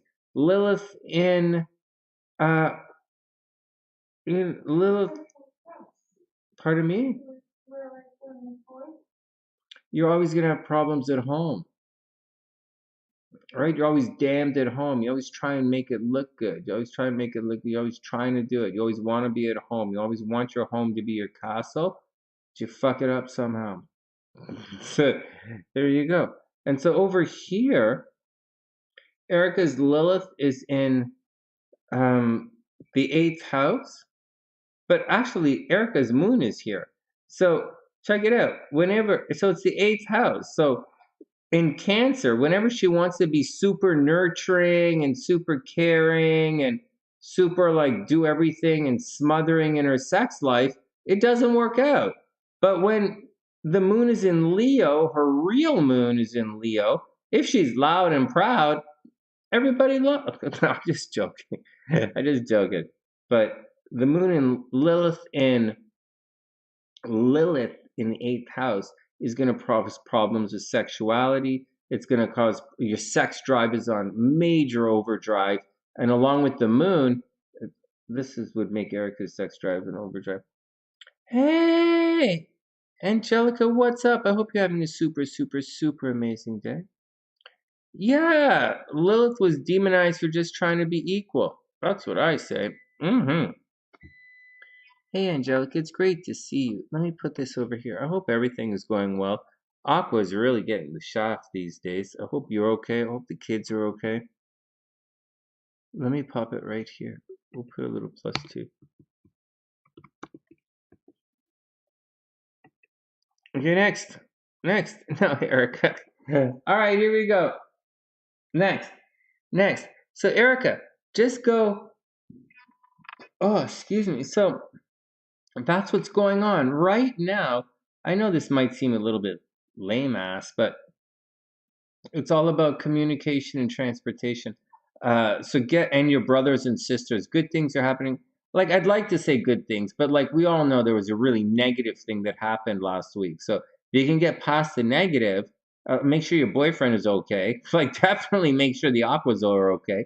Then you're going to be okay. And right now, you are attracting, not like right starting tomorrow. So it's an applying aspect. You're definitely attracting, but just make sure that you really take advantage of everything, because Mars is going to cruise through.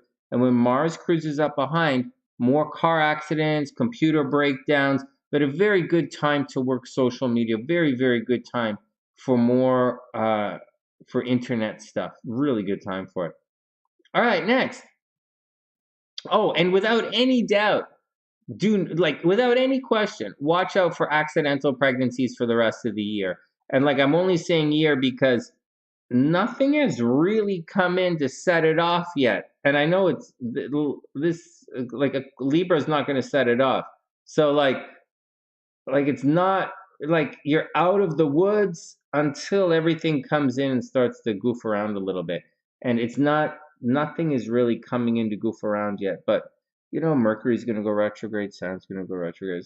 It's coming back. So just watch out for it, just watch out for it. All right, next. You see, you have to watch out for it because it's the bad kind of accidental pregnancy. That's why you have to watch out for it. It's not the good kind. All right. What do I see that says what, Chaley? The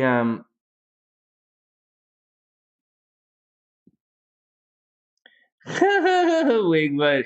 Wigwood says Adam was a cryberry because he wanted to be on top.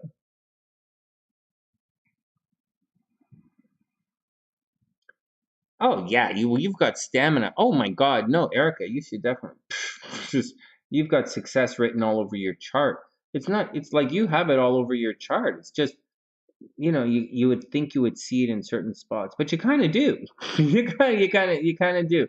Mars absolutely loves it in the third house. Mars wants to get going, so I think it's awesome. Like like Mars doesn't love it in Pisces per se, or Saturn in Pisces per se, but like I don't think that any of that's really going to be a problem. I think you just get out and do it, but you already do. So, anyways, hey, Ericka, most important thing, watch out for car accidents, major car accidents, major computer stuff, jail time. You're not going to jail, but make sure you don't get like confined. Watch out for being confined, movement restricted, car accidents. Watch out for the trip. But you're entering love zone right now, and again, you might think about moving. All right, next. And watch accidental pregnancies, but like not today, but like for the rest of the, just watch out for. All right, next.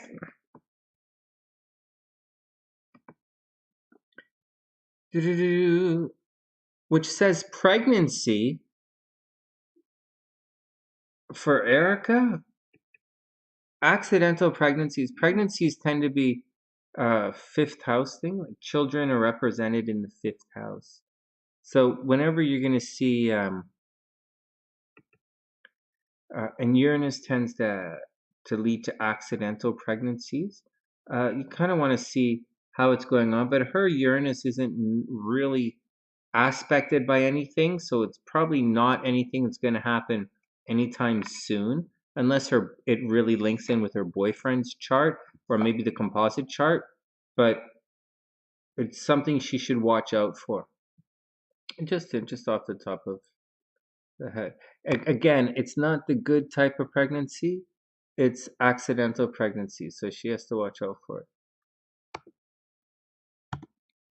All right, Jackie, you're up. But I'm going to get a little coffee first. Jackie, then Dr. P. Nearest dress. Hey, Jalen, what's up? The gas prices are keeping you confined. Oh, my goodness. Oh, man. I have to go do oh, no, Chaley, that's the deal. All that stuff. She has it. She doesn't have it right here in her chart. Oh, this is Jackie's chart. No, it's why I'm saying she has to watch out for it. You see, Ericka has to watch. What the hell's chart? Is this Ericka's chart? Yeah, she has to watch out for. It's not by like her Venus is in this. It's not. You wouldn't see it in her natal chart. It's in her. The transits are right now, and it's not a fast transit. It's a really slow transit, but it's only really gonna get triggered when she's kind of up against the wall, so to speak. Sweetheart, I cannot believe how many sirens we're hearing right now. What's going on in Chicago? Is there any news thing going on? Oh, you're welcome, Ericka. The nearest restaurant is 12 miles away. There's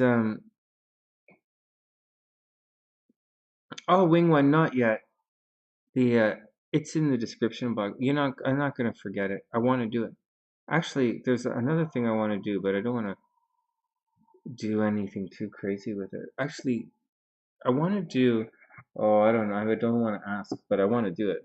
So, I was gonna do a thing where it's not really that easy to do, but so here's why there are no videos this week. There's I've been spending a lot of time looking at death in charts again. We'll come to Jackie's chart in a sec. Jackie and then Dr. P, and then Angelica donated, paid it forward. So there's what the fuck is with my hair? Okay. So we've been looking at a lot of death in charts again, and there's some stuff I'm looking at, but there are different types of astrology that do it differently. So, like, we all know I'm a Western astrologer. We know I studied Magi astrology, I studied Western astrology, and I do a very, very pop culture astrology way of looking at things on YouTube because these are mini readings and that's the way we do it. And I write horoscopes, so I do it from a very pop culture kind of way. But we all know Sunny really does study different types of Indian astrology, and Sunny studies classical Western astrology as well. And they're different. And so they use different way of partitioning the sky. They use different systems. They use different. They use different, totally different. And so, anyways, the point of all of this, it's can someone remind me what the point of all of this? Why I decided to stop and tell you guys this? And so I'm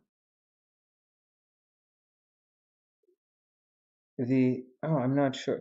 Anyways, I don't know where my brain is going with this, but Jalen reminded me to tell you guys something, but I seem to have forgotten what I was going to tell you guys. Anyways, I was going to tell you guys something about their chart, but I can't remember. All right, let's get down to it. Okay, you guys don't have the most messed up astrology. Death diviner? Oh, death. All right, here we go. It's why I look like this. Okay, so here's the deal. I'm like, hey, baby, what should I write about this week? What kind of video should we do? Because I want to have fun, but I'm not really having a lot of fun. And then she says, why don't you do videos on death? And I'm there and I'm like, oh my God, do I really want to do that? We already have a video out of how you're going to die according to astrology. Oftentimes in astrology, you technically, unofficially die according to your sun sign. It's what it brings it in. Aries get head injuries. Aries sun might have brain tumors. Aries sun might hit their heads. Aries sun might hemorrhage through their nose. Aries sun might say something stupid and get beaten up. Aries sun, Taurus, thyroid problems. Taurus might eat someone to death. Like, there's lots of ways they might die from poisonous perfume. It all depends, and it all depends. Scorpio, Leo's heart attack, Scorpios prostate cancer. It's just a kind of thing, but not necessarily. Gemini, it could be your ruling planet. Gemini, what are you gonna really die of, like your arm broken? Like, seriously, you could die. So, but Gemini is ruled by Mercury. You might have a Mercury kind of situation, maybe gallbladder problem, right? Or Venus rules Taurus, so maybe it's not like. And when we look at Dr. P's chart, I'll tell you about this. I'm going to read it straight from my cheat sheets. But Dr. P, Venus rules wind. Venus rules the lungs. So you might want to check something like that out. Venus is not an astrological sign. Venus is a planet in the sky, or it's whatever. So, like, I was going to say something really offensive to millions of people who. So, all right, next. So let's move on. So, but one of the guys I was reading, let me just talk to you about death in a chart, and then I'll come back. One of okay, one. You guys know I just joke and bug in Taurus, and so I guess Jasmine is a fitness instructor. You think I'm gonna say you think Jasmine's okay? Like, Audrey's becoming super famous. I'm not saying anything bad about our Tauruses. The sunny side, my sunny siders are my. I'm cool with all of them. And so, all right, here we go. But back to death. One of the guys I was reading. Oh, so it's why there's no videos. There's something else I want to tell you guys. Everybody, calm down. I was talking to SLC about this, and there's a lot going on because we have to do taxes. We have to find some place to move. My parents are still sick. There's still a bunch of stuff going on here.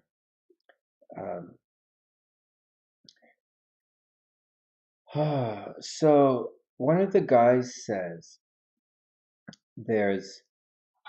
and he's actually a Canadian from Toronto, and he translated, or not translated, but he worked with a lot of the translations of different types of astrology. And so I was reading some of his stuff, and he looks at death in a chart as this. He says, of course you can see death in a chart. Of course.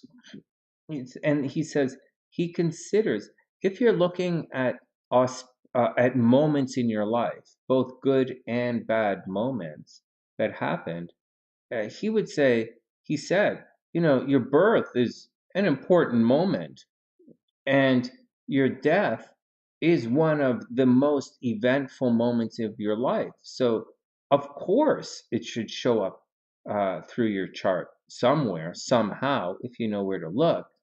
And some types of astrology, when they talk about your death, do some really fucked up calculations. All right, there's a bit of math involved. And not all calculations are the same. Oh, well, there you go.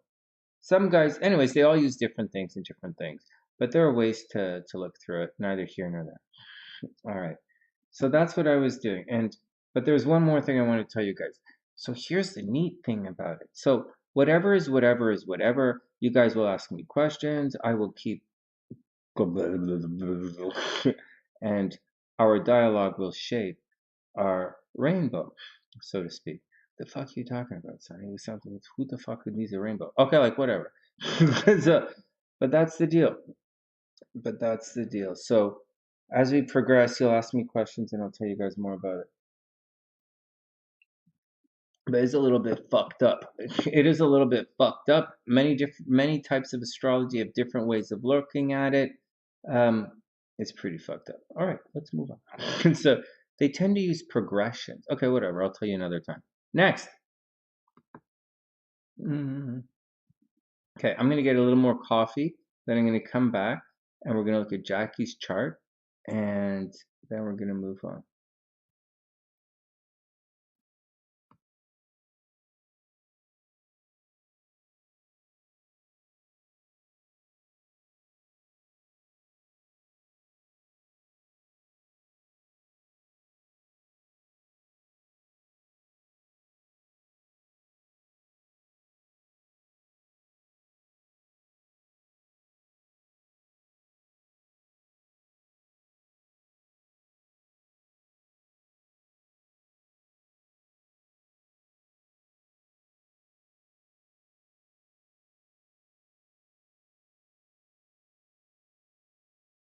check this out, guys. My brain keeps stalling out because there's something I want to tell you.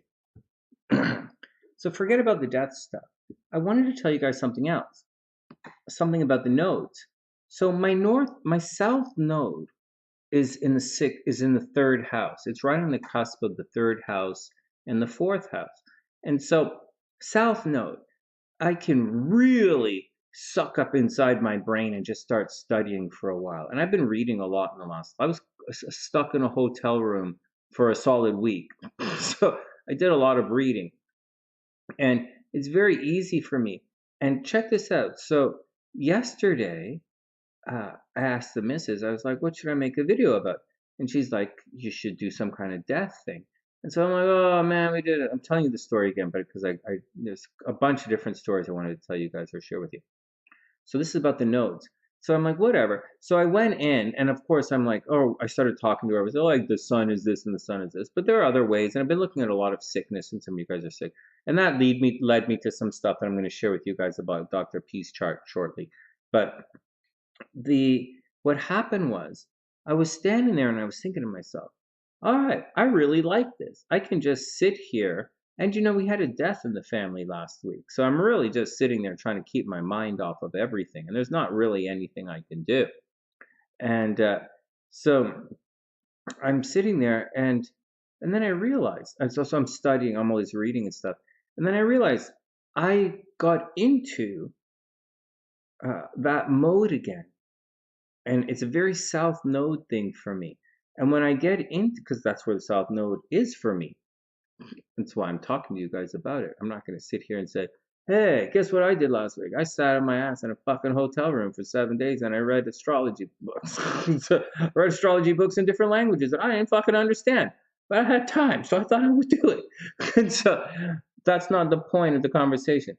The point is, I was doing the south node and then I realized I was not doing the north node. And as you guys realize, you'll see, and my north node is obviously the opposite, which is to be telling you guys what I found.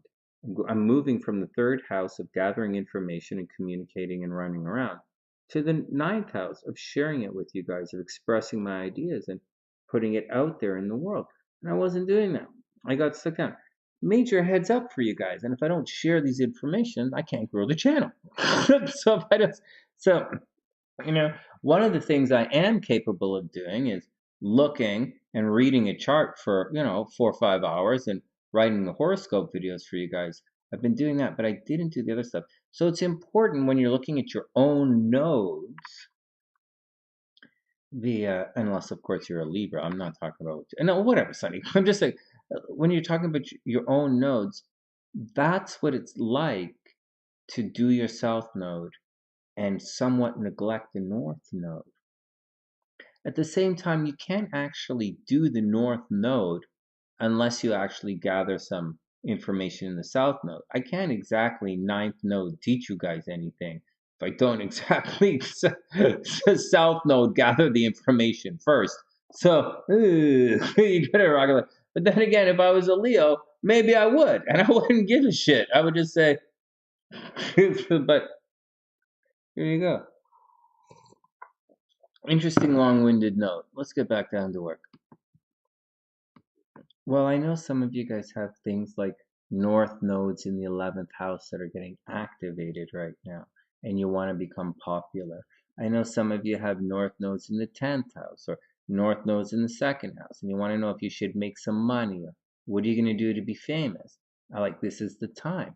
And there is so much because everything is piling up in Let's Make a Wish Pisces. Maybe there's a lot of, hey, now's the time kind of vibe. So just letting you guys know what's going on. Jackie's up. Thanks, guys. It was a rough week last week, but that's all right.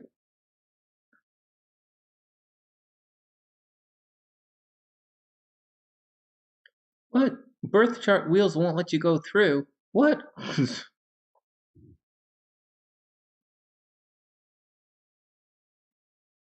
You mean they won't let you go that? All right, okay, here we go.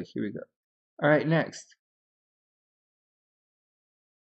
Why does Stream Elements keep saying Dio What the fuck? Okay, here we go. It's Dio. I don't know what that. Okay, hold on. Unless that's somebody's name. Okay, Jackie, proper timestamps. Did I just fuck the dog for 15 minutes? Sorry, I didn't mean like that. It's just an expression. You've never heard that expression? Hey, Jeanette, what's up? You guys never heard the expression goofing off means fucking the dog? Hey, YouTube, SunnySide, you guys must know that. Oh my god, my cancer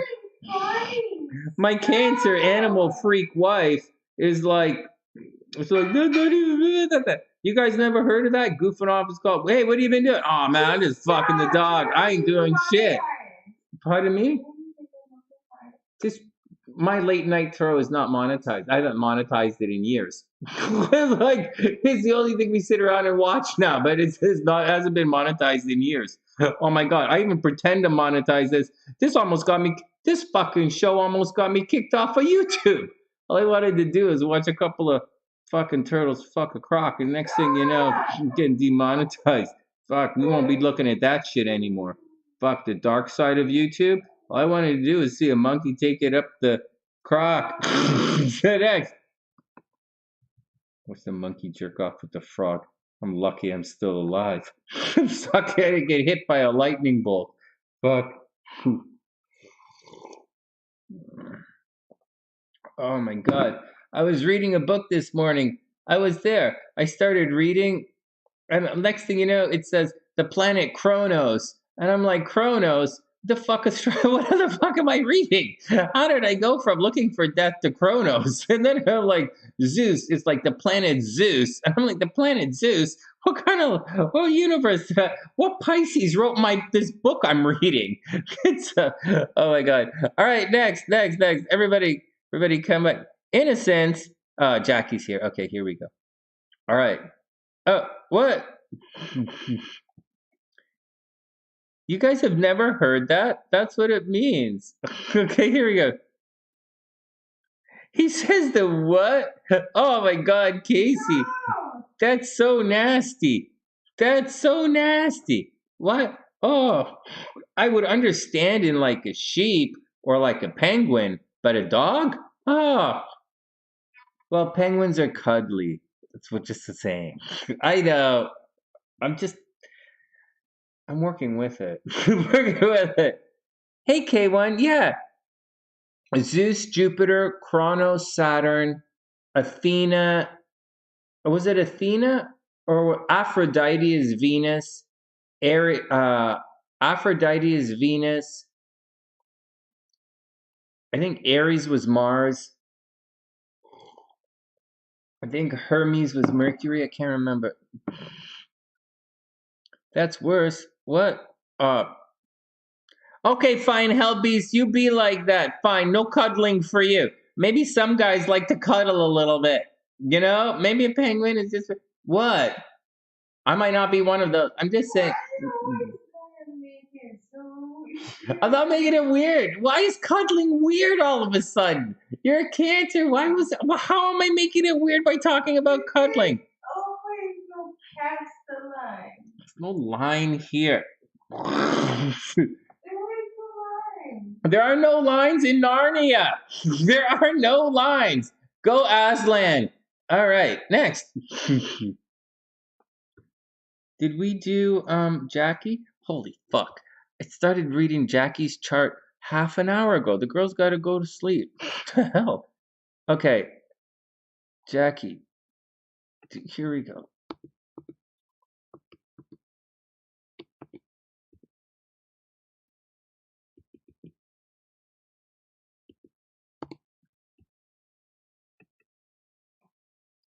All right, here we go. Yeah. Oh, so both Chaley and Hellbeast agree that cuddling is weird. All right. And that's with 2 D's, right? Not N's? All right, next. Damn, that was good. All right, here we go. That's right. I'm going to say for all those who don't catch that, Let us move on. Yes, let's move on. All right, next. I don't think Helmy's got that. All right, here we go. Let's move on. All right, next. Hey Kumar, what's up? Pisces are dishonest. What? They're like this. Only if they steal your shit. All right, Kaylee got it. Kaylee got it. She does. She got it. All right, next. All right, next. So funny. All right, next. Here we go. All right, Jackie. Jackie knows the game. Okay, everybody calm down. Roberto says cuddling is foreplay. Yeah. All right, here we go. Okay, so where's love game for Jackie? Where's her love action gonna happen? Everybody calm down. So Jackie's way up here. Oh, Jackie's always got one of. I always like this when I see this. I always like Jackie's Mars is conjunct her Venus. Super, super auspicious. Like really, really good thing to have. These type of people will. Every time I see it, it's really good. All of this stuff. Oh, excuse me. In the 12th house is negative, right? Negative, negative, negative, negative. She's always getting blamed. Everybody thinks it's her fault. She likes to hang out in the background. People are always digging her up behind the scenes, like checking out her action, looking through her garbage. She doesn't get any break, and it just sucks. Once again, she is an absolute rock star in the public. You know, Jackie, the more you get out, your success. I know, like, what are you gonna do? And your Jupiter is in the first house, so you have to get out there. You have to smile, Jackie. You have to get out there, but then again, Virgo absolutely squares. Virgo squares Pisces, Sagittarius, so that's not really that great. But what are you gonna do? What are you gonna do, Jackie? You got to get out there anyways. You're always gonna have haters, so you really can't. But there's so much happens when you're in the public. You got to get out there. Maybe you should just. What am I gonna? Pace yourself. Maybe pace yourself, but maybe not. Just do what you got. Just do what you got to do. All right. Next. What else is going on? So right now. So let's watch this really closely. Watch this. Once again, hold on, pause. I just noticing once again, Chaley is, I can't, sometimes, even though you have the emojis, I'm just double checking the spelling. Are you saying, is that cuddling with, your ex got you into cuddling with, is that with D's or with N's? I'm just curious, just want to make sure that we know what's going on, everybody's got a little weird and weird. Okay, let's get back to it. All right, sorry, spell check. Okay, so we're definitely, the most important thing we're checking right now, like we're looking for to make sure that nothing really weird comes up. All right, so we have to watch.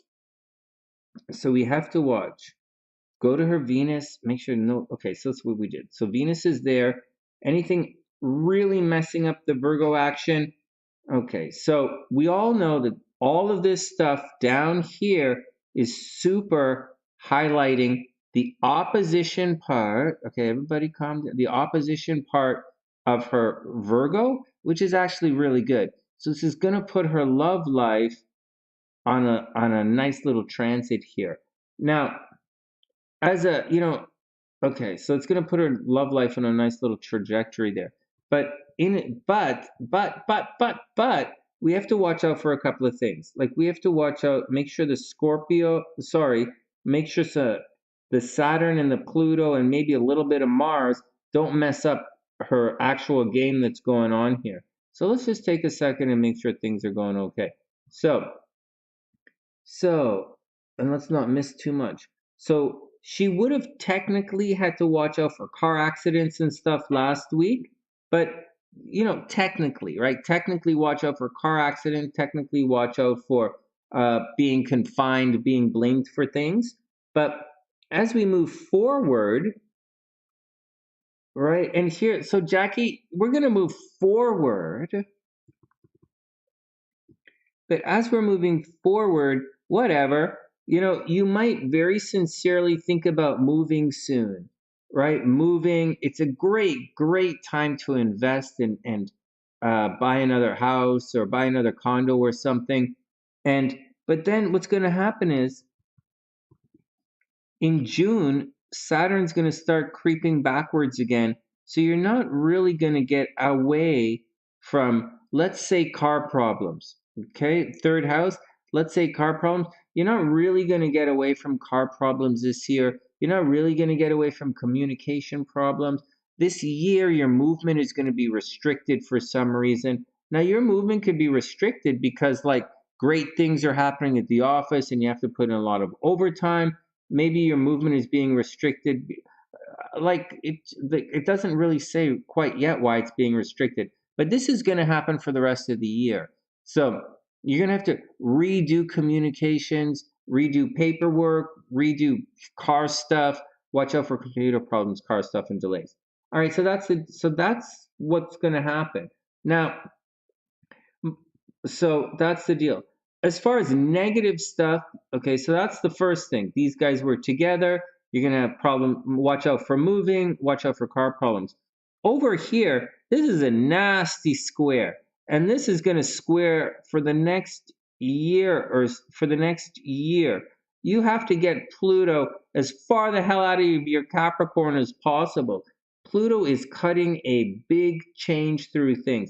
Now, Pluto, it's not gonna get to 29 degrees. If Pluto gets to 28 and goes retrograde, from what I remember,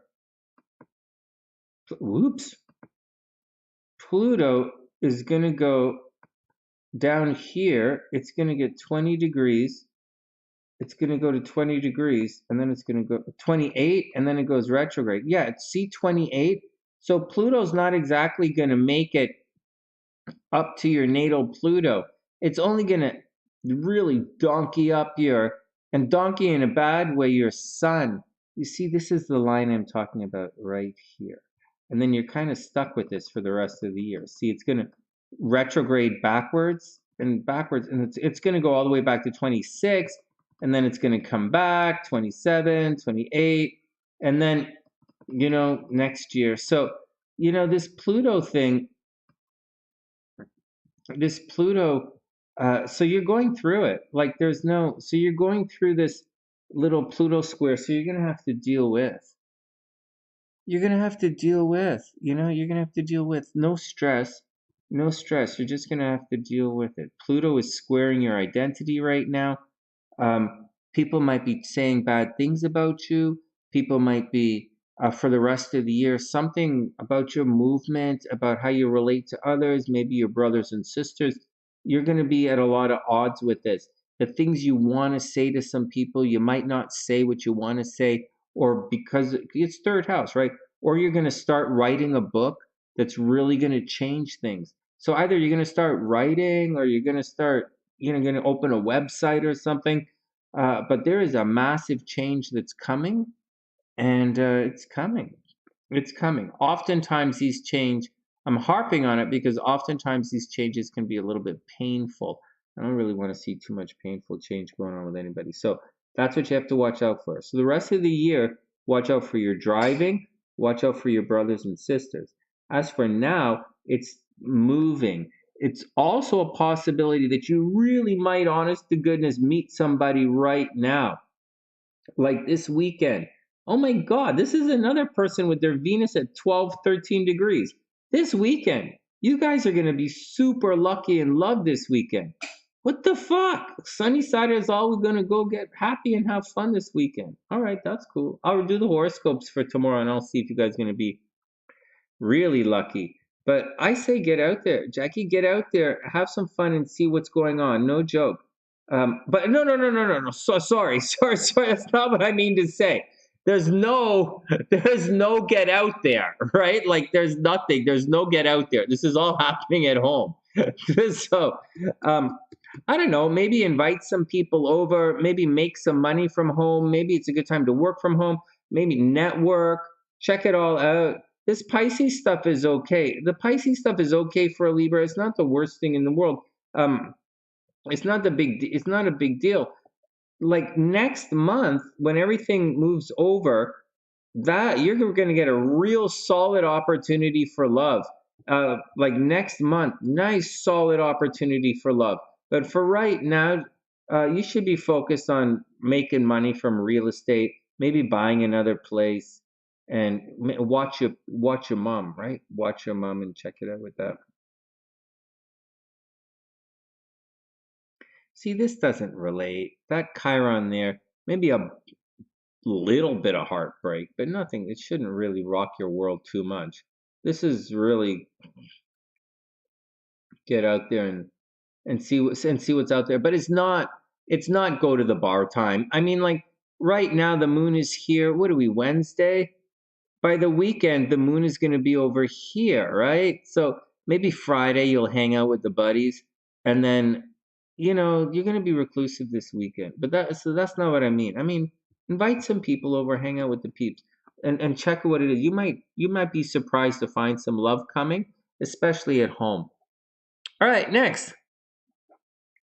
All right, priestess, sweet dreams. Have a wonderful night. It's Scorpio time. Oh my God, it's never Scorpio time. Oh my God, someone stop that. It's never Scorpio time.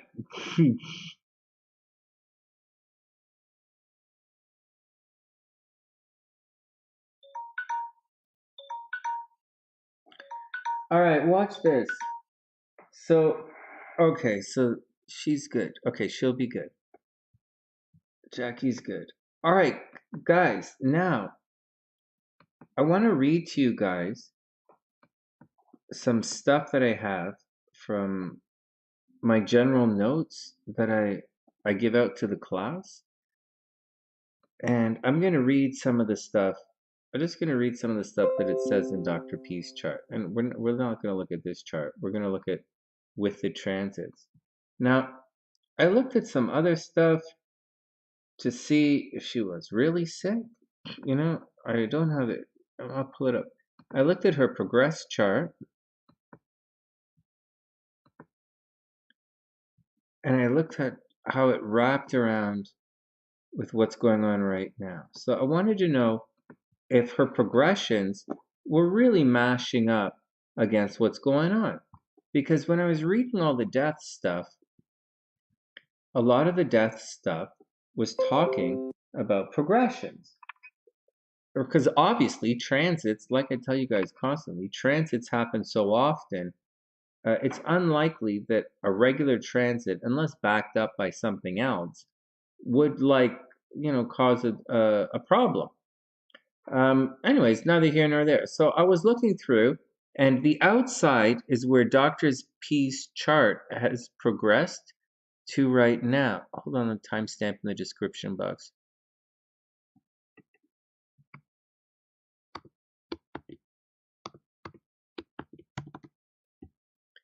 Okay, so check this action out. So we're looking through to see things, and the first thing we want to look at is the sun. Well, it's not the first thing. There are other things. You might want to look at the sun. You might want to look at some things that might damage. You might want to keep an eye on the sun. You want to keep an eye on Venus.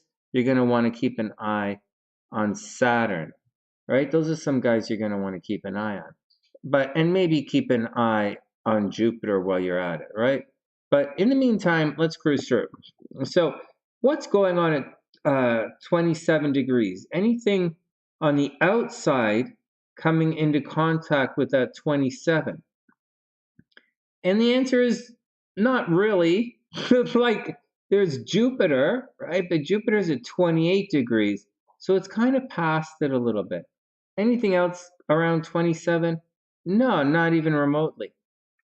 I'll tell you guys. So one of the things I was reading today was saying that when you're going to look for death in a chart, you want to see certain planets, and the planets change from chart to chart, right? Like keep that in mind. Different planets mean different things for different people. But there's a tendency to say that what I was reading, they're saying when certain planets cross the angles, make these not necessarily cross, but make aspects to these angles, and let's make that a different color. That's when things are gonna really cause a problem. And so when they progress to, to make an aspect to an angle. So now we're going to be looking at things. So we looked at 27 degrees first. Now we're going to be looking for 16 and 4 and see anything on the outside approaching 16 or 4. And the answer is not really. Not really. Oh, yeah, Mars. Mars is at 16 degrees right here. Here we go. So progressed Mars, I'm hoping this is your progressed chart.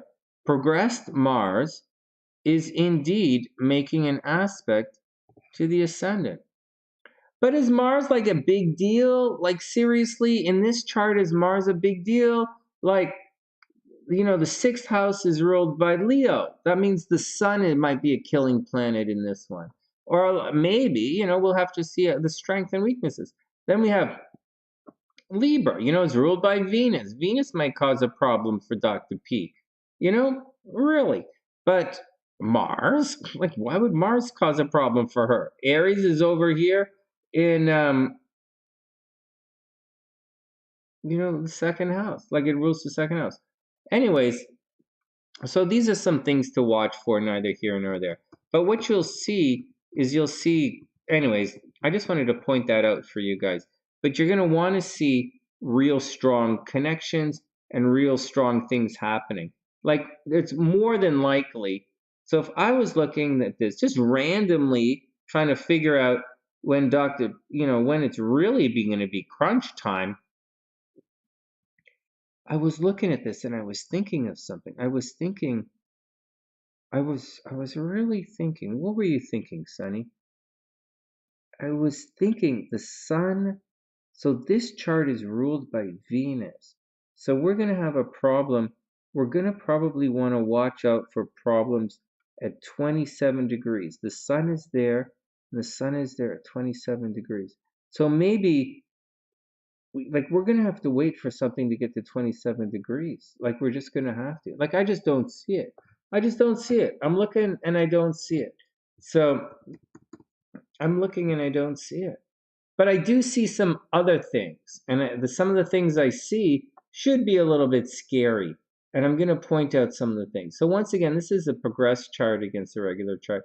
Maybe some of you guys see it right off the bat, but I don't see it right off the bat. I see some other things. I see some other things that we're not really going to talk about right now.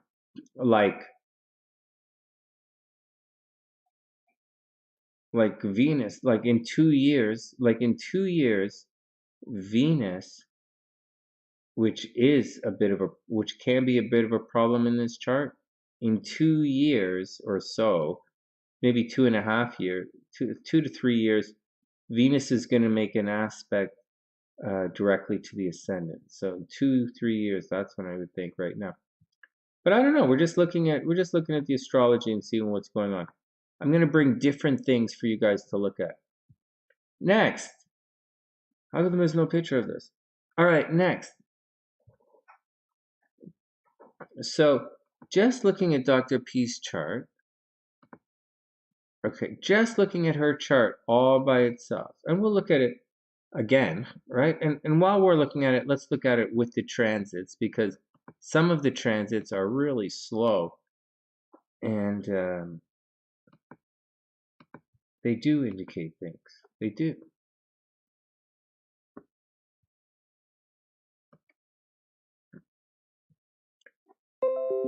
Okay, so some of the stuff I was reading today, I know I told you guys that this tends to represent the right eye. This is an eyeball.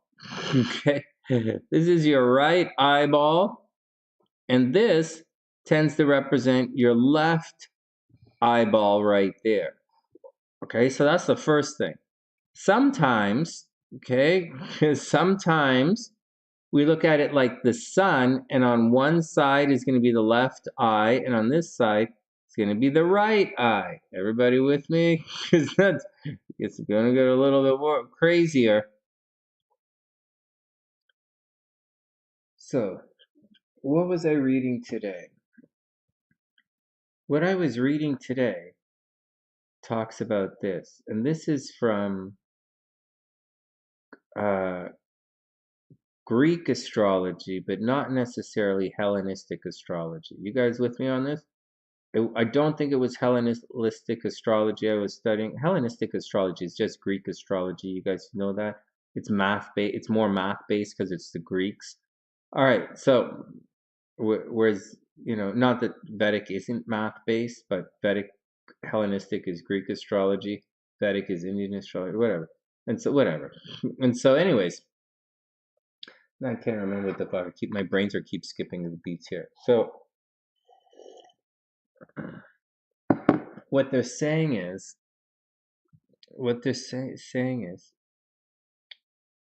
oh yeah, Pluto is coming under contact. Definitely Pluto. Okay, but that's not the point. And it's going back. It's coming back right now. It's going to mess you up. But that's not the point. And the point was this. They were saying the sun, okay, because Dr. P not only has the water lung thing, she also has the homochromia. I think she has gay eyeballs. Isn't that when you have homochromia, it means your eyeballs are gay? I don't know. Not in a bad way. Like, I'm just saying one eye looks happier than the other. Anyways, so, but what? What?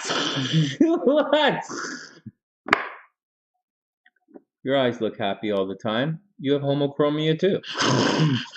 So, they're festive when they. Anyways, look. And so here we go. No, K1, hold on. Okay, hold on. Okay. Let's take it slow. So in one hand, first house, right eye, 12th house, left eye. On another hand, sun. One side of the sun is right eye, other side is the left eye. Next.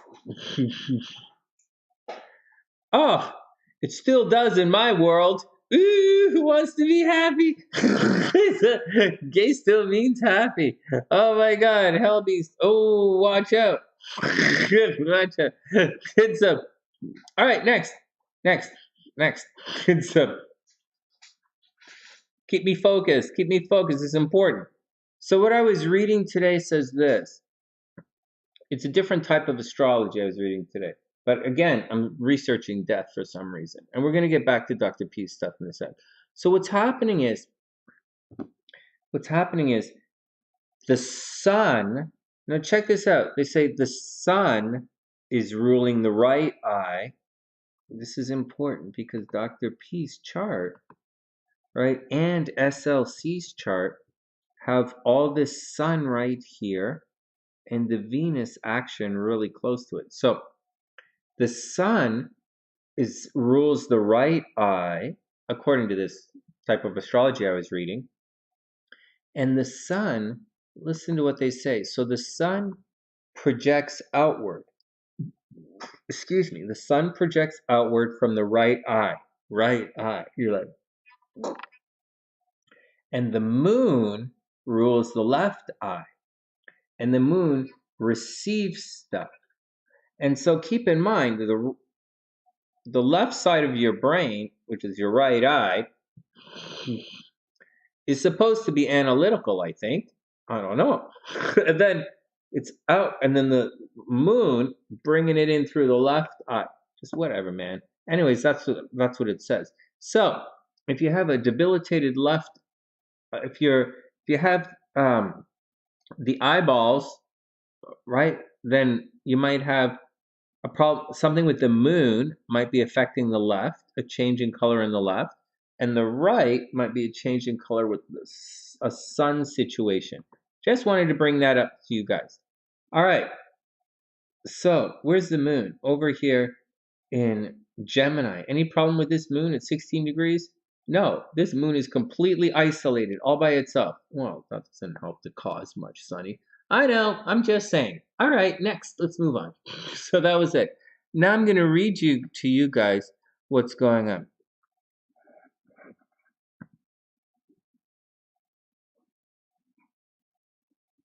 Maybe diviner. There are a lot. Well, maybe you have. I don't know. Maybe you don't have. So, all right.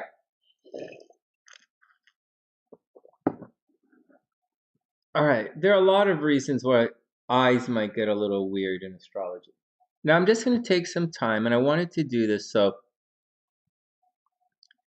I'm going to read some of my notes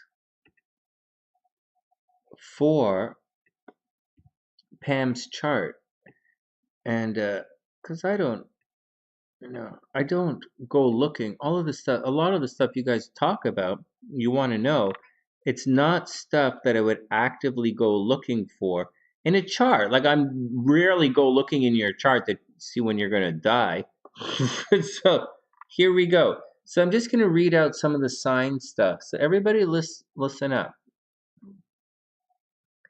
So first, I'm gonna read through and take it all with a grain of salt, because you have to figure out if a planet is strong or weak as we're going through everything, right? So take it easy. Okay, but we'll run it down houses in the planet kind of way. And this is kind of how the first year of studying with me, this is kind of the stuff we look at. Okay, sun in the first house. So these people, so Pam's sun's in the first house. These are people who have a tall body, right? They can be tall, um, well proportioned, right? Sun in the first house, well proportioned. These guys can be a little bit me. And I'm going to stick to the notes. Okay. So, sun in the first house can lead to people who are being a little bit mentally disturbed. They can have mental problems, not necessarily. Once again, the sun has to be a little messed up. It depends on what it's with. But you have to watch out for mental problems, identity problems. And the sun in the first house, by nature of it drawing the energy from there, it's going to have problems with the in-laws. You guys got that? Sun in the first house always argues with the in-laws, or they feel like the in-laws don't like them. Sun in the first house are going to be fond of tourism and travel. They might establish themselves away from the homeland. First house people, sun in the first house, these guys can have financial ups and downs. They can get, same with the moon, right? Moon and the sun in the first house, you can have financial ups and downs. Moon in the first house, sleepwalking, right? Sun in the first house can get angry very soon. Not as angry as this. Mars conjunct the South Node gets really angry, but we'll leave that for a moment. This says Mars in the Sun in the first house. These guys they get very angry quickly. Yeah, it's pardon me. Like an Aries, right? Me, like an Aries. Angry like an Aries. They can be brave, courageous, playful. These guys tend to have problems in marriage. They can be quite ambitious.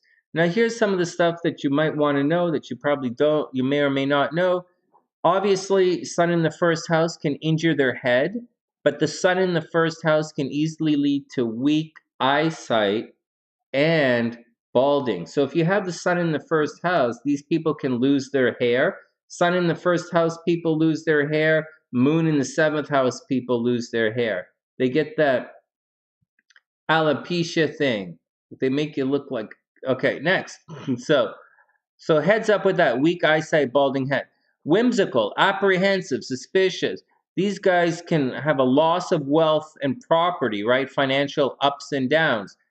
Health problems at 15, mostly suffers from eczema, right? That's that skin thing, I think. If it's debilitated, blah, blah, blah, blah, blah, exalted.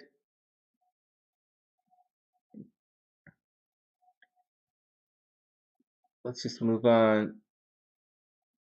So you have to watch your vision, right? Some signs, positions of the sun can, in the first house, can cause really, can cause vision problems.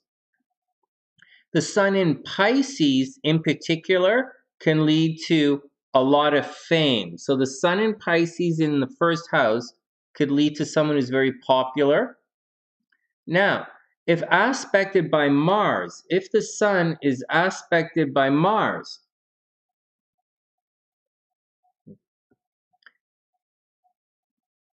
(2 degrees Scorpio does not really aspect 27 degrees Pisces. 2 degrees Scorpio aspects Mercury.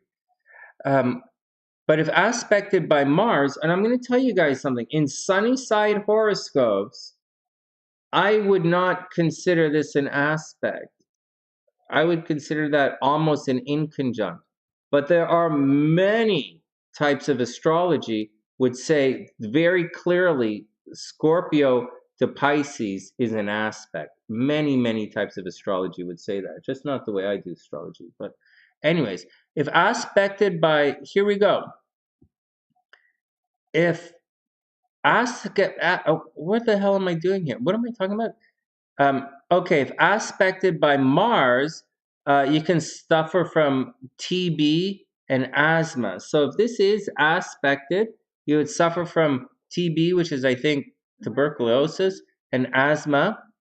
If aspected by Saturn,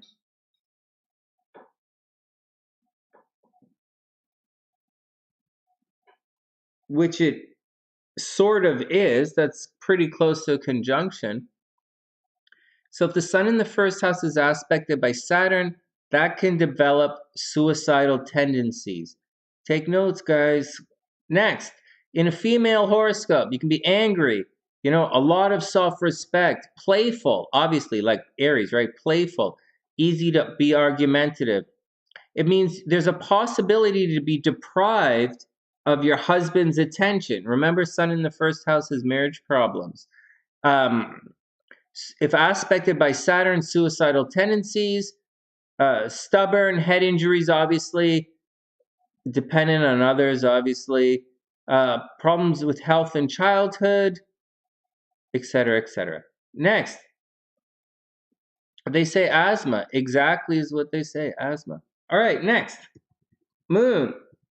Your moon is over here in the third. Next up is the moon. This is interesting stuff. I thought it would be interesting. I was reading it today, and so I had a little check, see what's going on. Okay, moon in the third house. So moon in the third house, income through your own efforts, right? You work hard. You could be religious, very famous, tend to be happy and cheerful, right? The moon right here in the third house is happy and cheerful. Remember, the moon is technically on the cusp, right? Your moon is on the cusp, like right on the cusp. And, a little way either way, right? Okay. Happy, cheerful, believer in God, religious or spiritual. Sweet tongue, obviously the moon in the third house goes silver tongue. You can settle in a foreign country. You'll be learned, right? Studied. It says you might be penalized by the government or a crime or something at 24. You know that, like in the third house, we watch about going to jail and punished, right? It says you might be breastfed by a lady other than your mother. I don't really know what that means. It means, all right, just saying, I read a lot of, my notes come from different languages. I'm doing my best. So, you might have a brother 5 years younger than you. You might have, your brother might be 5. Okay, so here we go. Stuff that's important. Moon in the third house, people develop a cough. Quite sincerely, right here, cough. Frequent changes in business.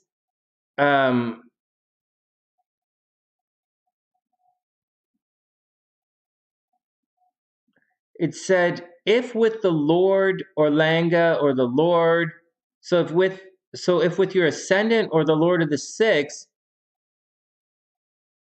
if it's with the ascendant, which is Venus, or the Lord of the sixth, which is the sun, so which is not, okay, which is not, that would say you'd have to watch out for breathing problems, throat problems, or piles, right? Watch out for that kind of stuff. In a female horoscope, happiness from co-borns, beautiful journeys, sexy but secretive, a little bit of a miser, problems with children, cough, gastric problems, and gets angry very quickly. Oh yeah. So,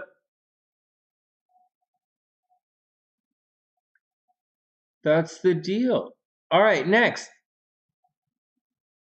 I'm just reading the 4th house to see if that's going to be interesting. All right, next. So that's the moon. Next, I think we're going to look at Mars. I know I have this written out in a really weird way. So Mars. So Mars in your chart is over here. Mars is not in the greatest, but like Mars is retrograde, but it's in Scorpio. So the retrograde kind of gets canceled out because it's in its home sign. So here we go. Mars in the 8th. We all know Mars in the 8th is going to be pretty tricky, right? So here we go, Dr. P. So Mars in the 8th house. Watch out. These guys have a tendency to be fond of alcohol. Mars in the 8th house can lead to eye problems, financial crises. Obviously, Mars in the 8th house is financial crises. I always tell you guys when Mars is transiting your 8th house, you're going to be spending money on other people. I always say Mars in the 8th house is like sex bumps. Someone's going to steal money from you. All right, well, whatever. Let's continue. So eye problems. Mars in the 8th house, eye problems. But remember, her Mars is pretty good. It's retrograde, but it's in Scorpio is okay. Eye problems, hesitates, financial problems, piles, inflammation, injury on the lower position of the back. I don't know if you have injury in the lower part of your back. Angry disposition. You absolutely have to watch out for death due to fire or surgery. Death due to fire or surgery because it's Mars. Difficulty accumulating wealth, obviously, right? Because Mars is there. All right, suffering similar to death at the age of 25. So Pam, maybe at the age of 25 you had a near-death experience. Remember, October had a near-death experience and he has a bunch of stuff up in the 8th house. And so it says, Pam, you're going to get seriously ill during the age of 54 to 56. I'm not sure. I didn't do the math on your age, but 54 to 66 right here. It says enemy with co-borns, chronic disease and medical treatment is of no use, so watch out for it. Again, eye troubles, ailments of the blood, wicked, never cop while accepting a bribe, always feels hungry, if an own sign. Okay, now here's the deal. If an own sign, if it's in its own sign, or which it is, right? Mars is in its own sign. It says you're going to have sound health and be long lived. I know that's opposite of what's going on, but that's what's it. If it's with malefics, you're 55. Well, there you go. If it's with malefics, right, or like shitty placement, shitty stuff, suffers from TB or windy problems, right? Suffered from TB or windy problems. If exalted, Mars is exalted in Capricorn, right? Not hanging out in Scorpio. If it's exalted, okay, listen up. This is a tough placement, and you guys know it. If exalted as well. If it's weak, you're gonna get piles, disease of genital organs, and bleeding. And I make jokes of this all the time, right? Bumps and all this kind of stuff, oozing, sex stuff. If debilitated and in an enemy's sign, it's not, so you don't have to watch out for that. But it would say death in water. If it was with the moon, injury from water. If it was with the sun, suicidal tendencies, right? We're looking at it from the other side. If it's with Sun and Saturn, it's going to cause death. Yikes. In a female horoscopes, you can be wicked, piles, injury, accident, wanders from place to place. In a female horoscope, you have to absolutely watch out for cheating in relationships, injury in the lower portion of the back, ill health, right? Devoid of husband. Husband might die. Abortions, separated from husband. This is a shitty part of the chart.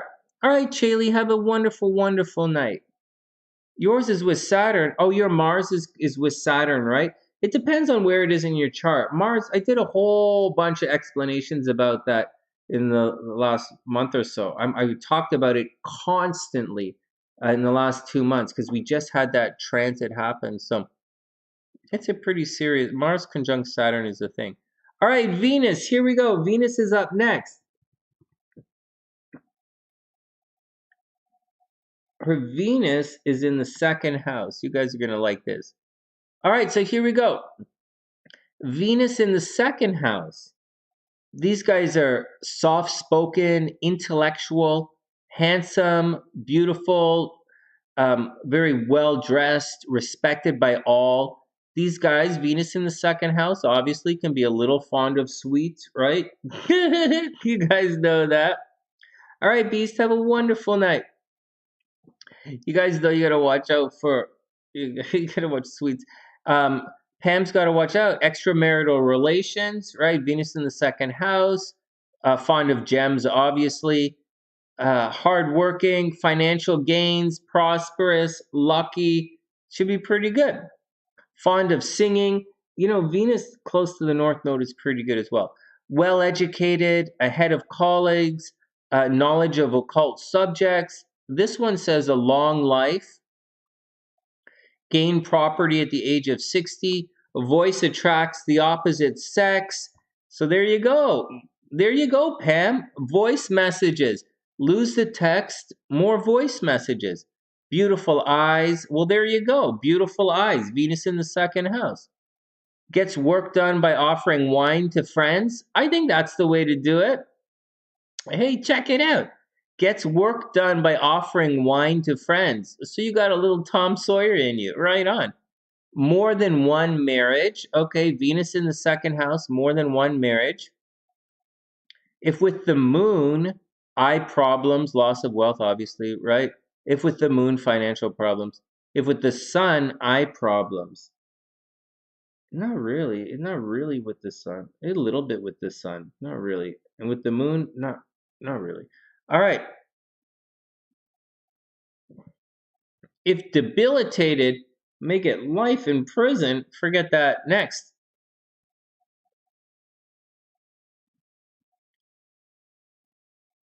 Okay, in a female horoscope, extremely beautiful. Pam, Dr. P, extremely beautiful. May act in movies, do modeling, or take part in a beauty pageant. Soft, healthy, happiness of family, fame, poetess, writer, believes in artificial show. Proficient, good deeds, definitely good deeds, and with lots of jewelry. I think that's pretty cool. Oh my God, K1. Oh my God, heaping praise in pizza. Heaping pizza always works. Heaping pizza is always a good thing to be heaping on.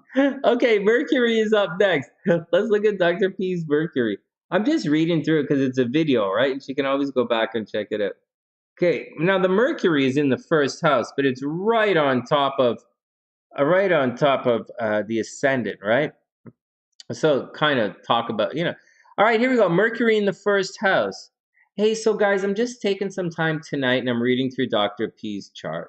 And then down the road, we're going to find ways in Vedic astrology, and I'm not a Vedic astrologer, but I'm telling you, there are ways that you can neutralize some of the tough stuff. And we want to figure it out one step at a time. Right now, we're trying to figure out how come we're trying to figure out how come the air is turning into water is in her chart, in her lungs, is what we're trying to find out. Why do we have, like, we know why there's big water. Jupiter is here, Venus is here. Like, we know there's big water, and we know Saturn is fucking up the air. So we have big water and no air. That's what's going on right now. But like, so that doesn't mean it's gonna like fuck somebody up. So let's figure out what's going on. We do have the nodes going right over, like this is not what we're talking about today, but we do have the nodes going right on top of her Neptune, which is like that, Neptune is water. And so there you go. So that's going to cause a bit of a problem. But like really transiting Neptune in Pisces, this is harmonious. That's a lot of water. The nodes are coming in. Is that really the answer? Maybe, maybe not. We also know Saturn in the 12th house is going to square the crap out of these nodes going on. Is that the problem? It might be. But like maybe, maybe not. But it might be. And so, but that's kind of gonna pass. Like you see, we just have to find where it is in the chart and then see what's affecting it. And even if you don't know about progressions, or you don't know about this, or you don't know about that, you should be able to catch the reflections of some of these energies, or see how the energy is affecting other parts of your chart and pull it on back, and to see how we get through everything. And so it's kind of what we're trying to do, is we're kind of stabbing in the darkness a little bit here, and it's what's happening. But there's a lot of stuff transiting at 24 degrees. Well, I would just say right off the top of my head, your Neptune is way off the hook right now.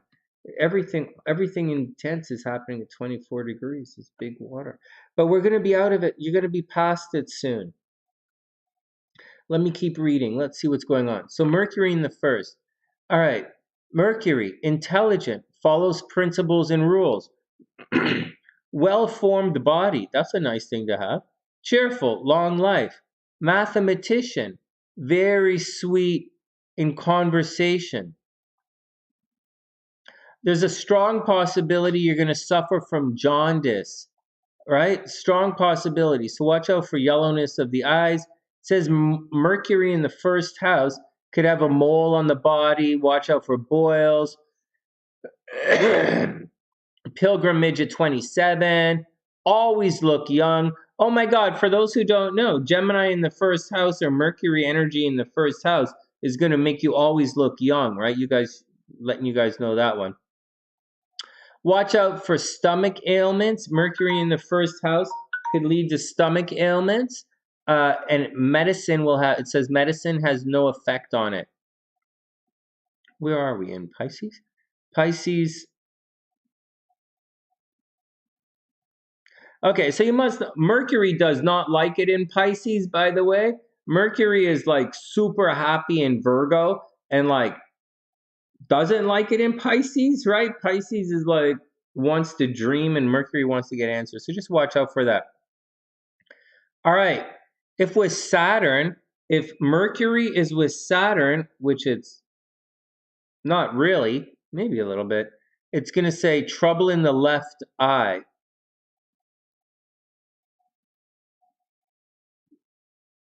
Imaginative.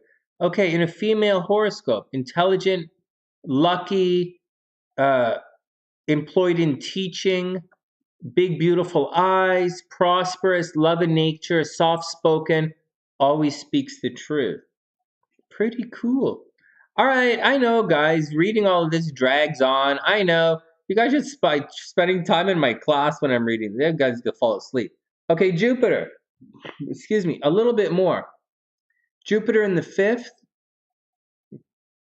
leads to gambling, right? Here we go. Jupiter in the fifth. Pleasure seeker. All right. Fond of taking rest. Imaginative, poetic. Financial gains in speculation, right? Jupiter in the fifth, good at gambling. You could have problems due to the children, obviously, soft-spoken. Oh my God. Jupiter 24 degrees. Chiron. Okay, that's a wound. What else? Well, your Jupiter is coming in nice and strong right now. Yeah, you've got a lot of water in your chart. Like a lot of water. Like, what the fuck? All right. So here we go, more stuff. So you'd have to watch out with malefics, Jupiter in the fifth house, aspecting things quite negatively, or a weak Jupiter can mean the death of a child, right? It's retrograde, so you have to watch out for suffering. Rahu Ketu, obviously, death of children. Right?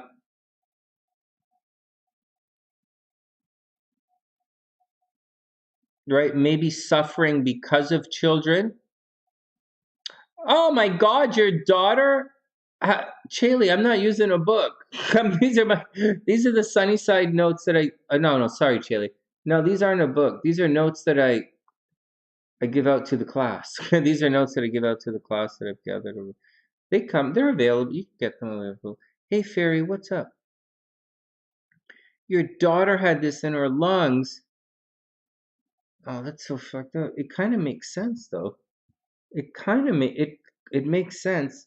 It's a little above my astrological pay grade, I gotta say, but it makes sense. I went looking at this stuff. Anyways, this is my stuff. I looked at it from the other stuff. All right, here we go. In a female horoscope, name and fame, well educated, scholarships, very beautiful, able children, soft spoken, good deeds, always speaks the truth, successful in competitions. All right, so that Jupiter is okay, but I think the Saturn, your Saturn in the first house, can be a little bit tricky. Okay, one more and then we're gonna get up. I'm okay, Fairy. Okay, here we go. Saturn in the first house. So Pam, we're just going through it, and then we'll, and then we'll just take and then we'll let it digest, right? Sit in and digest, and I'll keep looking and seeing what I see. Yeah. Yeah, Chaley, I read stuff to you. I read stuff to the stream all the time from different sources and stuff. I'll let you know. I post it up sometimes when we're talking about stuff specifically. And I'll tell you guys specifically where I'm getting it from because whatever. No, this is my notes. I give it out to the class. Okay, here we go. Here we go. Saturn. Prosperous. Saturn in the first. Prosperous, hard worker, diligent. Saturn in the first house can lead to ill health. Just remember, Saturn in the first is not the worst. Saturn rules the first house in classical astrology, so I wouldn't stress it that much. Saturn in the first, ill health, Dr. P. Victory over enemies, fond of tourism, right? Settles in a foreign land. Saturn in the first house can be a little bulky. They can have gastric problems. They either, they might live in another person's house or live as a tenant. Watch out for toothaches. Saturn, right? Saturn, right? Teeth, teeth, bones, knees, hips. All right. If Saturn is with Mars, you have to watch out. Saturn's not with Mars, but Saturn conjunct Mars in the first house. Sudden death, suicidal tendencies, imprisonment. We talked about that before.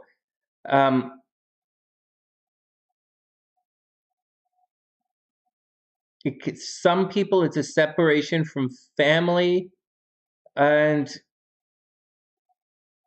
if Saturn is aspected by the Sun and Mars, ill health, obviously. Where is this? Your Saturn is in Aries, right? All right. So Saturn doesn't like it in Aries, right? You guys know that? Saturn actually likes it in Libra. Wherever the hell Libra is here. Saturn actually likes it in Libra. And Saturn hates it in Aries. Just saying. Anyways, there's a possibility of insomnia, right? Saturn in the first house in Aries can lead to insomnia.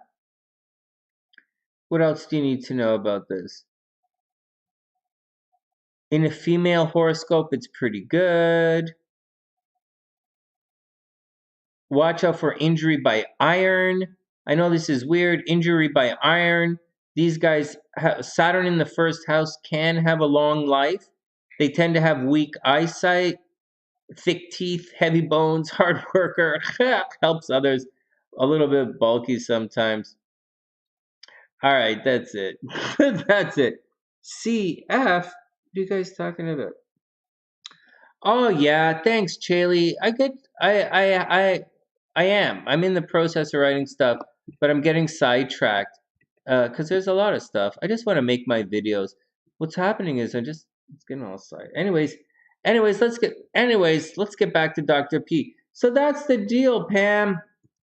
I wanted to read your chart because I was reading today looking about death, and it said Venus was all about, or Aphrodite, or like whatever there was, it was all about the wind, right? Lungs ruled the lungs. So I thought I would look at your chart and find out what's going on with it, but still looking at it. And then I saw the thing with the eyes and stuff, and I thought about you, and I started to. And anyways, I wanted to share that with you guys. So that's the deal, Dr. P. I'm still working on it. Once again, anyways, Mars generally, like Mars is retrograde, but Mars in Scorpio kind of takes the retrograde off a little bit. And to top it up, the South Node kind of likes Mars. So none of this is really that bad. The eighth house thing sucks like you wouldn't believe. But, you gotta take it all with a bit of a grain of salt there. But her eighth house, it's okay. She'd be okay. So Pam, that's where I'm at right now. So guys, that's where I'm at right now. So trying to figure out what's going on with Dr. P's lungs, trying to figure out, Priestess, find out what's going on with her. When Leon gets back, we'll look at Leon and the Cancer guy, the Pisces guy. I'm glad you guys were talking about uh, Pisces stuff today because that guy attracted Leon, and I can't remember all the stuff, but Leon I think is a Virgo, and I think she's probably gonna like the guy. But also keep in mind that Neptune's cruising through Pisces, right? So Pisces are a little bit extra attractive right now, right? Or there's a lot of Pisces energy in your chart. You're gonna be extra attractive right now. And don't get me wrong, Jupiter conjunct Venus, nothing wrong with that. That's actually pretty good. I have it in my chart. I know what it's like. However, actually, I have Jupiter.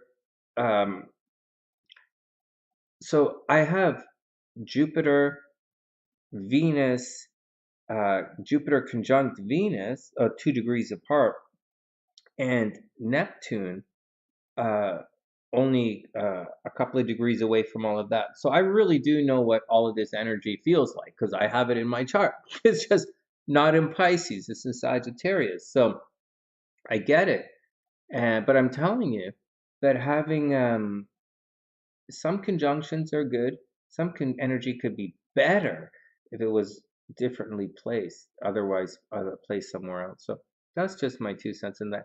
Yeah, Wing won the drummer guy. Yeah, it's gonna be so fun to look at her chart. Um, yeah, Dr. P, that's what's going on. Yeah, Wing won injury by iron. So like sword fight, sword fight. Fire is like a gunshot, iron is like a stab, or like, I don't know what else. I don't know what else. Iron stabbed, metal poisoning, maybe. That's a little weird, but like astrology is a little weird. And so, yeah. Hey, Chaylee, yeah. What are you, Chaylee? What's your Venus? Remind me what your stuff was. I didn't really spend a lot of time looking at the chart. What did your stuff say? And I'm gonna add and Angelica paid it forward for some readings, but I'm not gonna add them right now because it's getting a little late. I gotta check in on the wife, and I like doing them. I like when it's paid forward. We add them. We're gonna add the car accidents. Car accidents? What? Car accidents are easy. Car accidents? Why is everyone saying car accidents all of a sudden?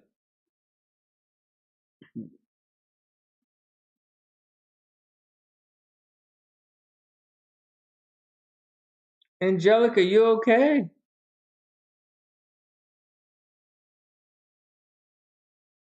1 in 26 rare cases. Yep.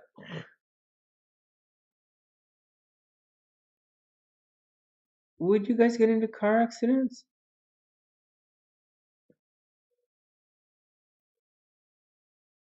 Oh yeah. Oh. Metal. Watch out for metal. Car accidents. Good idea. Great idea. Car accidents. Car accidents. All right. Pisces, Sun, Venus, and Lilith. And Oh, it's all in your descendant. So all of that stuff's in your 7th house? Well, that's ah good, good. Yeah, plane crash is a good idea. You got metal in your eye.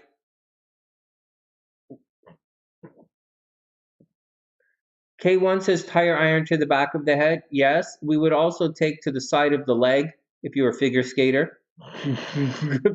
Just saying. Yeah, Chaley, it's good. Pisces is attracting right now a lot.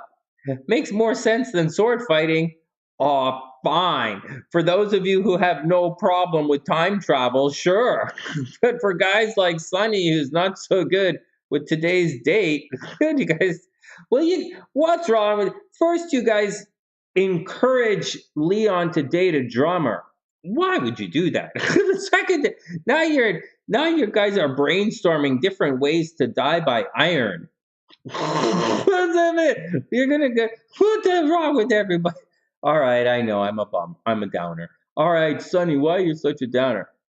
Did I tell you that time when I was in Vancouver and I met sweetheart? Check this out. I was in there and I met this girl. She ended up being married to this guy I knew. Anyways, whatever. It was in the apartment. I was walking to the apartment and I'm like, hey, what's up? She says, hey, what's going on? And I'm introducing myself. I said, hey, my name is Sunny. And she says, you don't look very much like a Sunny. I think I will call you Cloudy. I'm like, what the fuck? That's so. That's what happened. That's what happened. Stabbed? Well, stab is not the worst thing. Like I hope I'm with Angelica. I hope everybody is fine. Oh my God. Chaley says a meteor might hit your house. Yeah, not so funny if you're a dinosaur now, is it, Sonny? Okay, again with the time travel. Calm down. Calm down. So, all right. Yep. Pam got metal in the eye. That's fucked up. We got to sort this all out. All right, we'll keep going and we'll figure it out. Oh my God, you guys have too much fun. All right. A lot of the Pisces tonight. All right, I got to get out of here, guys. It's almost 2. I got to go check on the missus. It's great seeing everybody. I hope everybody's okay. I'm really happy I came on. I tend to like really read this and I want to make serious videos for you guys, but I really got to get back to making the fun stuff because it's who I am. I'm a little bit of both. So, anyways, we'll take it one step at a time. We'll take it one step at a time, and I'll try and figure it out. I'm trying to figure it. I'll try and figure, and not only figure it out. Figuring it out is easy. Once you get past, like, figure it out, then you can do it. But like, gotta make it so you guys can do it too. And it's gotta make it an easy way. All right, let's get out of here. And with that, from TheSunnySide.net, I hope everyone has a super amazing day. I gotta do the horoscopes in the morning and take it from there. And with that, from TheSunnySide.net, I'm Sunny, wishing everyone the best of a super duper beautiful day. And I'll see you guys soon. Have an amazing day, guys. And I'll see you night. Except for the guys over in South Africa and Europe. Have an amazing night, day. And I'll see you guys soon. And Australia, of course. Okay. And Asia. Not Vancouver. You guys suck. No, I'm just joking. Whatever. I'll see you guys soon. Everyone have a wonderful day.